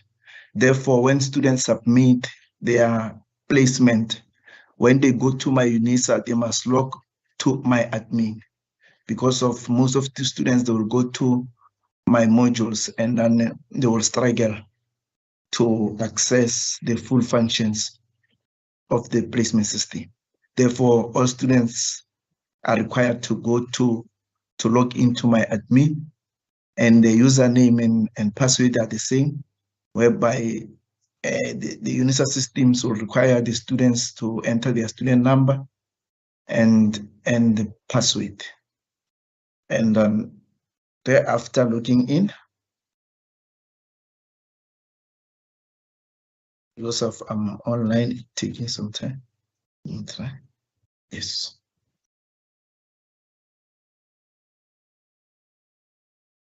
Thank you very much. Yes, the students will need to log in, and after logging in using their student number and password, therefore they'll go to my admin. After going to my admin, they will see teaching practice, and as teaching practice, they will click student placement, and as student placement, the system will require them to enter their network code, which is the same as a student number. They must enter their student number, and thereafter click submit. And then if they are not registered for the TP modules, they will get the information that they cannot access this system. And then if there's placement, it indicates, for example, this one is saying there's no placement, students can add the placement. Therefore, for minimizing inquiries, we request students that when they submit their placement, they must click the middle option, which is place module with date blocks. When they click it, then the system will show their details, their name, student number, year, modules. This one is registered for 2 modules, but we were promised that this year we will not see students that they've registered for more than 1 TP modules. But as you can see, this one is registered 2 modules. And then therefore, the students will indicate the module that they are requesting the placement, and then also the language of teaching and learning during teaching practice, and then the level, which is level 1, and then they can search for school. The school are categorized according to provinces and magisterial districts. We know that schools are using school districts or circuits, but this system, the schools are captured under magisterial district. So students will need to check their district. So I will use the example of this student who have requested to be placed in Pietermaritzburg at Heather Secondary School. So students can write 3 or 4 letters to check their school, and after finding their school, then they can click, and then the school will show there that it's been selected. And students have option to choose if they are full-time or not full-time at school. And then therefore the student can check their dates of practicals.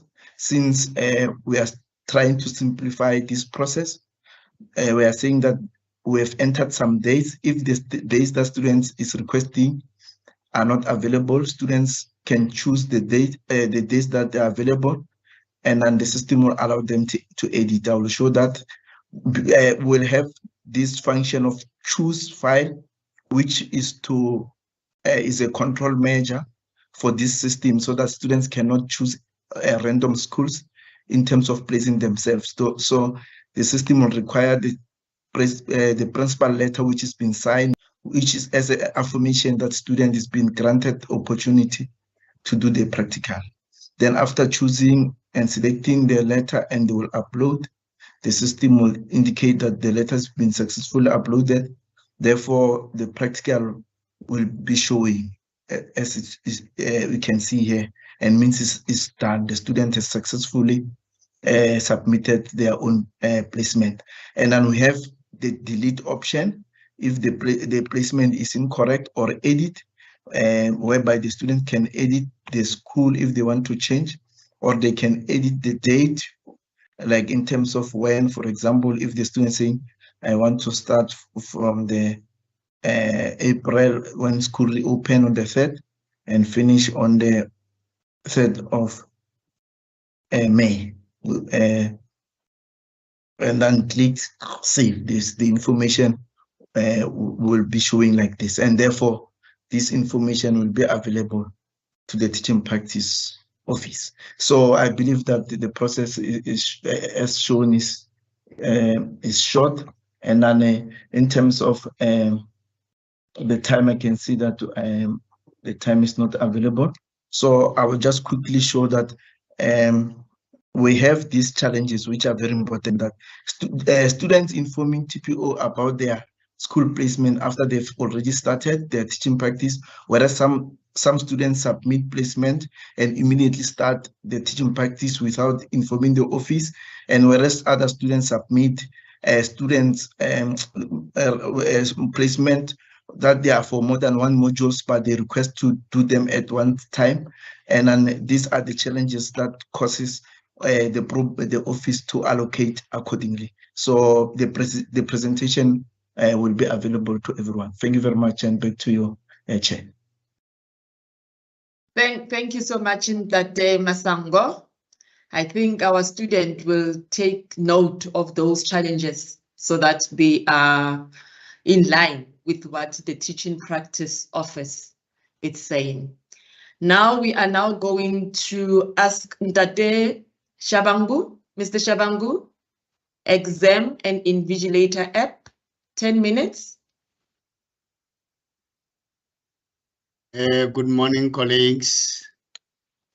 Let me also greet my colleagues, Professor Mawela, Professor Poshoko, Dr. Pala, and all senior academics in the college, as well as all colleagues from the academic departments, including support staff. I'm just not sure, Dr. Pala, if you can see my screen. Is it visible now? I just wanted to indicate that we are only, now we can see. Okay, thank you very much. So if I can just quickly put it on, yes. Thank you very much, colleagues and our students. We are very grateful as a College of Education to be having such a high number of students, and the college is always ready to provide support to all of you throughout the year. As you can see, we've got a team of academics here who are already providing that necessary support, taking you through. We've got our teaching practice office. Now, I'm coming from the student support office from the College of Education. Our office consists of 7 staff, which we mainly ensure that you receive the necessary support in terms of all inquiries that may relate to all 4 student work stages. That will be application, that will be registration, that will be tuition, as well as graduateness and alumni relation with all our students. Now, my presentation won't be talking much to other things, but as I've already introduced myself, I am Stephen Shabangu, the coordinator in the College of Education. My focus is only going to be touch basing some basic information. My colleagues have already indicated earlier the importance of logging onto My UNISA. Mr. Wright has taken us through on how to navigate around My UNISA portal. Now, what I can just also emphasize is to ensure that once we are registered or whilst we are registering, let's just ensure that our information on the system is correct. Our cell phone number is captured correctly, because when the time you are supposed to receive your data, unfortunately, if the number on the system is not correct, you are not going to be able to receive the correct allocation for you. It was also mentioned that once we are registered, we need to start by claiming our login credentials. This is mainly applicable for our first year students. If it's a first year you are studying with UNISA, once you are registered, you've paid the initial amount. First thing to do, make sure that you claim your logins. Now, claiming your logins on My UNISA portal, you will see there are options, whether you have forgotten your password, whether you want to claim new logins, it's there. I always talk to curriculum verification. We have noted in the past, especially with first year students, we normally apply for a qualification, but when we come to register, most of us don't have time to go back and visit that same curriculum so that we can be sure that we select modules in a correct order. You cannot start by registering any module under that qualification, like second year module or third year module or fourth year module in the case of a 4-year degree. We must always start with the first level modules. And it's important to refer to the curriculum, because in case of electives, you will understand the rules which will guide you to say, now you must select a home language, not first additional. Or now in this group, you must select a first additional language. Now in this group, you must select a second additional language. But without referring to the curriculum, it's likely that you may select the wrong language, meaning you will study, pay for, and pass a wrong language. So always make sure that we familiarize ourselves with the curriculum. Then going to the next slide. Oh, I'm sorry, my fingers are moving too fast. I'm very sorry about that one, program director. From our office, including our regional offices, as well as our main TSAR office, we provide the necessary guidelines in terms of the current phasing out programs. Don't find yourself confused if you need to talk to a student advisor to ensure that you do understand which program are you on, and especially those that were doing the old curriculum, the B.Ed in Early Childhood Development, the old B.Ed Intermediate Phase and Senior Phase, as well as the old B.Ed Senior and FET Phase. Those students who started in 2019 coming this way, those one, obviously you are admitted to a new program, you don't have to worry. Now, phasing out programs, I'm referring to all those students who started doing our teaching degree before 2019. Please ensure that you register correctly, because this will be the final year to offer the old curriculum. What happened to you in case you are not done with the old, with your modules from the old curriculum? It means that we don't have a choice but to migrate you into the new program. As much as you will still earn more credits, but you may forfeit 1 or 2 modules. That is the process of migration. Unfortunately, the college doesn't have an option, because this information came as a directive from CHE and DHET early last year, that the universities, all universities, can no longer be given until end of 2025. They will have to phase out all old programs, the latest by end of 2024. So that's where we find ourselves. It's not our option. Some students are now contesting that. Unfortunately, this comes as a directive from the senior authorities. I've already spoken to the selection of modules. I cannot leave without talking to online exam support. As a student, you are doing a qualification which comes from a particular college. For an example, your grade R diploma, your higher certificate in education, your bachelor degree in education, your postgraduate certificate in education, all College of Education postgraduate qualifications, PG DIPS, and honors programs. Those modules coming from that college. In other words, the college will always ensure that students are supported during the exam. It's very important, students, to note this. When you are writing a module, let's say for an example, it's C701. This is a module offered by one of the departments within the College of Education. How do we know this module comes from which college? That information is inside the tutorial letter. Now, during the exam, you will be provided with the dedicated email address where a team of people are ready to assist you with any challenge during your exams, so that you are able to submit your exam on time. Now, always when there's important information, lecturers will always share that information with our students under announcement. If it's teaching and learning related, normally lecturers will share this information under announcements.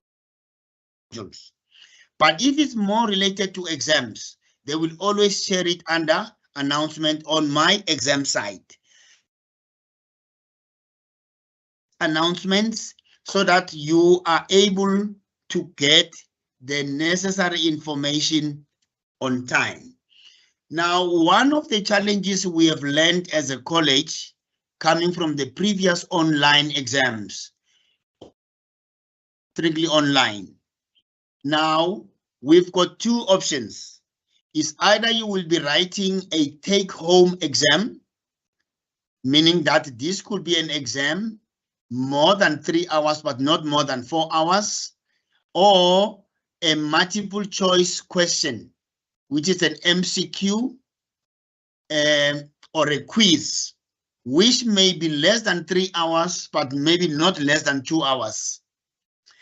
Now, it's very important to take note what type of exam is applicable to a module that you are registered for. Whether it's a module that is on continuous assessment, there are no exams, you're only writing assignments and the portfolio.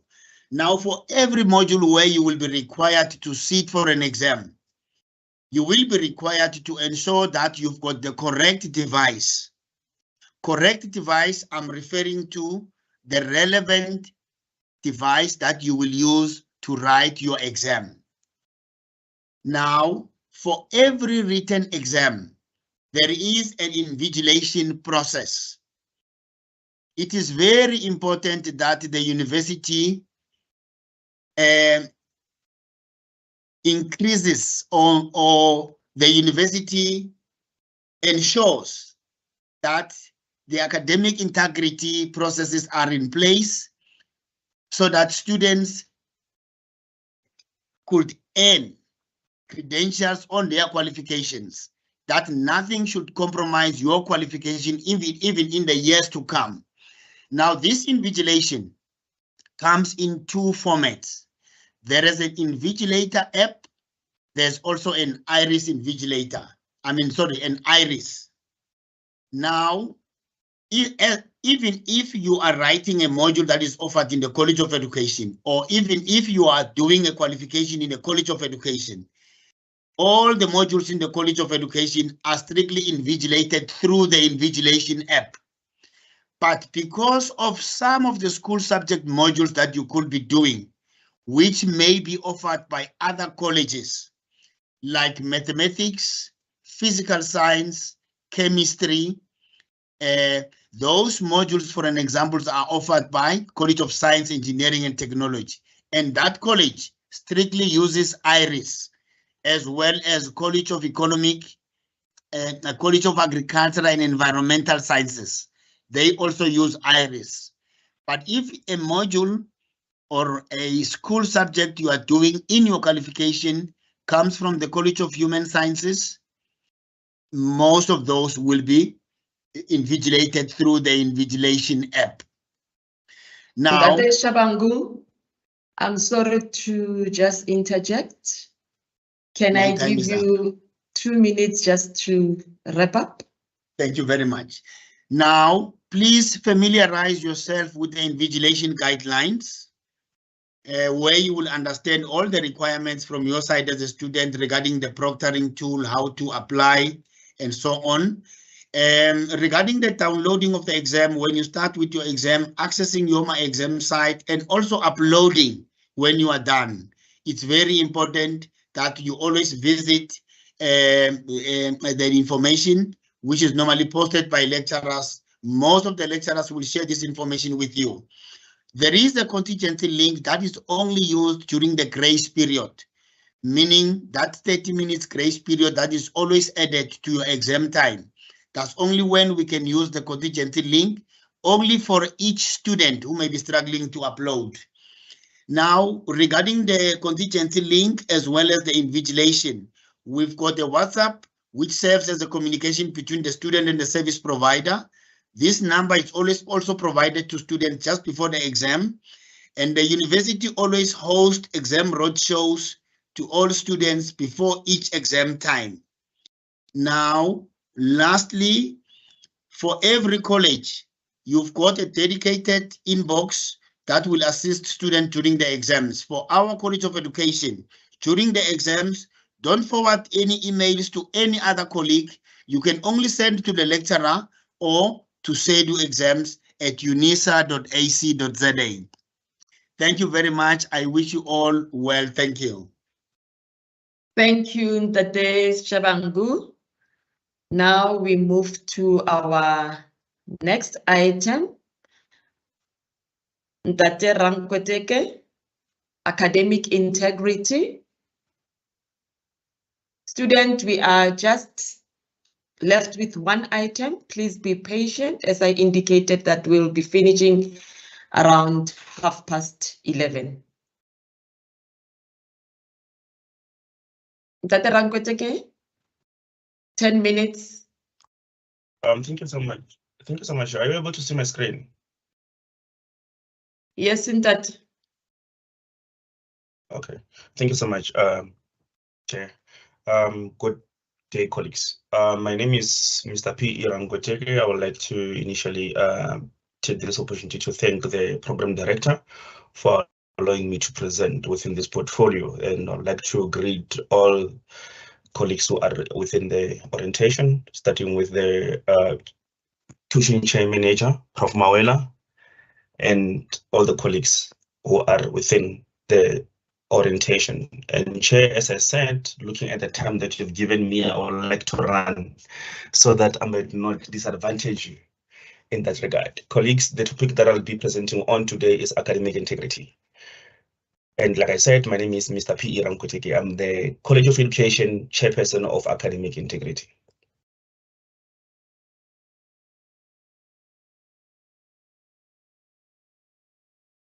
What is academic integrity? Academic integrity refers to the values of honesty, trust, fairness, truthfulness, accuracy, respect, and responsibility in teaching, learning, writing, research, and community engagement. Values every UNISA student should uphold. We have trust, truthfulness, respect, responsibility, accuracy, fairness, and honesty. If you see honesty is within those, because of if you're able to be honest, you'll be truthfulness, you'll be respectful, you'll take account or responsibility, and you will make sure the assessment are fair and accurate. Jumping to activities that violate academic integrity. First one, I'll start with plagiarism. Plagiarism is an act of taking the words, the ideas, and thoughts of others and presenting them as your own. It is a form of theft which involves several dishonest academic activities, such as the following: cutting and pasting from any source without acknowledging them. When we say any source, we also mean the study guide that will be provided to you. You cannot, and you are not allowed to take information from your study guide word to word, verbatim to verbatim. That is the act of academic dishonesty. Because of what you ought to do, you need to read and understand. Therefore, you'll be able to paraphrase. Paraphrase, it means putting the same point, but using your own words, not including or using incorrect references. This is one of them also, whereby you take information because of you are lazy to reference. You just say you took it from the study guide, of even though you haven't taken it from the study guide. Paraphrasing without acknowledging the original source of the information. As I've explained before, that what we mean by paraphrasing, but still, even after paraphrasing, you still need to acknowledge the original source. And the other one, we are going to cheating. Cheating is includes but not limited to the following: completing assessments on behalf of other students, copying from other students during assessment, or allowing a student to copy from you using social media, e.g. WhatsApp, Telegram, or other platforms to disseminate assessment information. For example, we are very aware that now, as it's UNISA, we are fully online. Most of our activities or most of our programs are offered online. So we know that most students immediately they register, they are going to Telegram, they open groups there whereby they're sharing information, whereby they outsource third parties. And as I've said, that is not advisable, colleagues, anyhow. But however, I shall go to, when I am to conclude my presentation, to see the possible consequences thereof. Submitting corrupt or irrelevant files. Here you must go through the guidelines of the scan and upload papers, buying completed answers from tutors or internet. When you are attending institutional disciplinary hearing, we learn every day that there are students who are learning, who are taking information. There are students who are taking information from service providers, whereby they'll be able to make whatever that they do make, like they buy in bulk, and obviously using the proctoring tools that we have, it will be easy for us or for the lecturer and our external markers to detect that. Student obligation on page 9 of integrity. Each student must submit his or original work except when group is required. Every student must reference all sources according to a recognized writing style. No student should present or submit other people's work as if it were his or hers. Each student is required to attach a declaration or originality for assignment, projects, manuscript, dissertation, and thesis. Usually in exams, there is an option whereby there's a tick that students simply click on that one, it will automatically submit the declaration of the originality of the assessment. A student may not ask for the advice or seek the inputs from any other person while undertaking a written assignment. Here we emphasize specifically during exams, because of the problem tools that we have or that we use, as Mr. Shabonga has said, we do have commonly use the Invigilator app in our college, whereby it has what we call microphone flagging, whereby it will tell us that the student during the exam, he or she was discussing the question paper with someone else, and that is a terrible way for a student to ruin the reputation of the institution, and so is the academic record of his or her. Student should have a moral obligation to report academic violations. Proctoring tools that we have module proctoring. I'm not going to dwell much on this because we hardly or never use it in our college. Iris invigilation, that's what was explained by Mr. Chabangu. Invigilator app, that's the one that we use. It's a mobile application used to proctor MCQ, that is quiz, multiple choice, and take-home examination. Turn in also the original checking services used as units to prevent plagiarism. And for example, of the Invigilator app, this is what's going to happen. This is the report that we get. We get that app will want you to take selfies, and it will use your microphone. It will need extra photos during the examination or the activity. It will need the script photos. When you write, it will say, take your script. Out of the app time, this is one of the most concerned. If you are out of app, automatically the app will flag you because of you're not supposed to be out of app as long as the exam is not there. Open book. If the exam is an open book, the lecturer will decide and will communicate with the relevant Department of Divisions so that this can be overwritten. But in most cases, the out of app time is the one that flags the student. GPS data, document comparison. This one, document comparison on the microphone, like I said, we will get the link whereby it says, it explains whatever that you were talking with the other student during the exam, then that is against the law. And we come again to document comparison. Even if you copy being in Mpumalanga, the other student being in Limpopo, the document comparison doesn't look at the GPS. It automatically tells us that this is the case. For example, we have student A and student B. You see what it does? It shows us only the similarity. That is what I highlighted here to say only the similarities is like what I checked on. Student A and student B, you see, that's what it does for us. Are numbers that cannot be written. Here is the long one that when you multiply, you see it's the same. But looking at the quantity of the phrase which are repeated or the same between student A and student B, that is when we're going to flag the student and are able to explain or to go for that. Then hence we have consequences. A student disciplinary hearing with punishment depending on the category of the rules violated. Accessible documents for reference, policy for copyright infringement, student disciplinary code. This is the summary of what usually happens. If you remember the cases that lecturers and markers submit are alleged, then you'll be called for disciplinary hearing, whereby this is what we commonly have as the conduct. We have fraud. Fraud, yeah, is a problem with fraud because of normally the possible sanctions are 3 to 5 year suspensions. That means you are being suspended at university, and the removal of all credits, all the modules that you might have passed or that you might have progressed on since registering with the institution they are being. Or we can report a fraud case to SAPS, that is South African Police Service. Plagiarism, 2 to 5 year suspension with module cancellation. If you're found plagiarized and you're found guilty during this disciplinary hearing, because of after the lecturer has submitted with compelling enough evidence that you have copied, then we are going to call you to come to disciplinary hearing. If you found guilty, these are the possible sanctions. Possible conducts found, and these are the possible sanctions. Remember, all DC verdicts will appear on on academic records, meaning that when you'll be going to apply for a job, they will check, you were flagged here, why did you copy here? It will appear on a academic record forever, as long as it's for that program or qualification. So avoid by all means to plagiarize and familiarize yourself with ways of avoiding such. Remember, UNISA has a zero tolerance for any form of dishonesty or cheating activity related to exam, including contract cheating. When you have wheat of your own, it's a pleasure to credit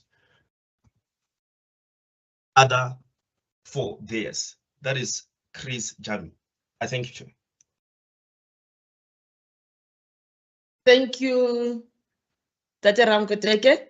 I think we are rushing, but I hope and believe that during the course of the year, we'll be taking students through in terms of examination app and also about academic integrity. I'm not sure if Prof. Tabani is here because I know that he's attending another meeting. Is Prof. Tabani in? Thank you. Thanks, Prof. Dr. Phala. Thank you for the day, for this early hours, morning presenters, starting from the Dean, ending with Ndate Rankweteke. Thank you, students, for attending. You've heard what is expected of you. You've heard what we can offer you as a College of Education. We are here for you when we'll always be here for you. All you have to do is to follow the guides and contact the colleagues that were indicated to you that these are our contact persons. Everything we do at UNISA in the College of Education is to support you. As the Dean has indicated, our main aim is to produce quality professional teachers. And we are excited to seeing the number that has attended today. Indeed, it seems that our future as a college is bright. They also spoke to chances of doing the regions, Mr. Shabangu. Please, wherever we are able to engage, wherever it is possible for our students to see us face to face, let us indeed engage and see our students. I cannot go through the entire list from Dr. Becker, Dr. Foto. Indeed, we are here to work. Siso Sebenza, Dr. Madiop, Prof. Bikat, Dr. Liru, Memwila, Dr. Muila, and Mr. Masango TP. Indeed, we are here to work. Colleagues, I cannot thank you any further than that, apart from thank you for spending the morning with us. Wonderful work, wonderful hosting, Dr. Phala. And thank you as well to our sign language interpreter. I wish, let me see if I can do my camera and show you that I've learned something. I think it's good, something like that. You will need to teach me.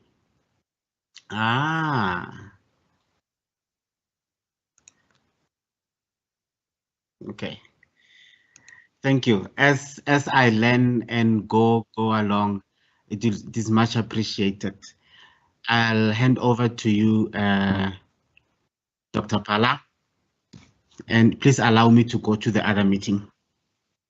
Thank you so much, Prof. Tabani. our school director, school education studies, and I don't want to. Kapala, Prof, you we are can muted. hear you. Can you hear me, Prof? Whilst Dr. Pala is trying to unmute,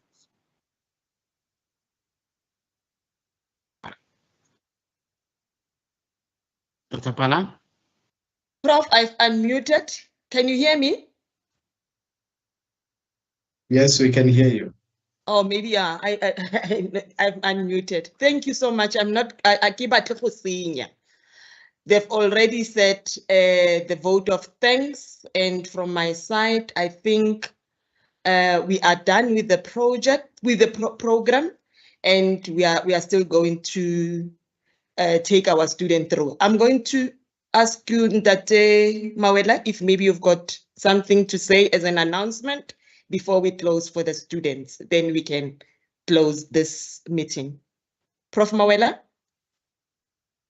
Thank you very much, Dr. Pala, for the program director, and our school director, Prof. Tabane, for the vote of thanks. To all the students, we are liaising with our SRC as student representatives here to make sure that when we visit the regions, to further continue with our orientations and additional student supporting modules, you will get more information regarding that. So keep in touch with your SRC offices, visit your regional offices to find more details of when SEDU is coming to conduct further orientations, and also supporting you in conducting lessons, face-to-face lessons.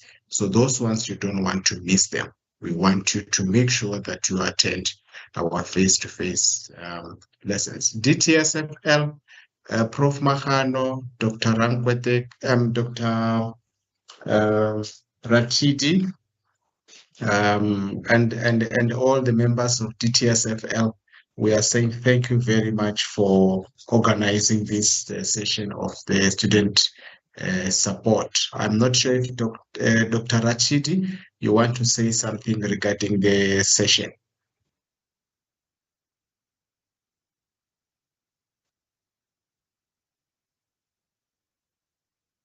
Anybody from DTSFL?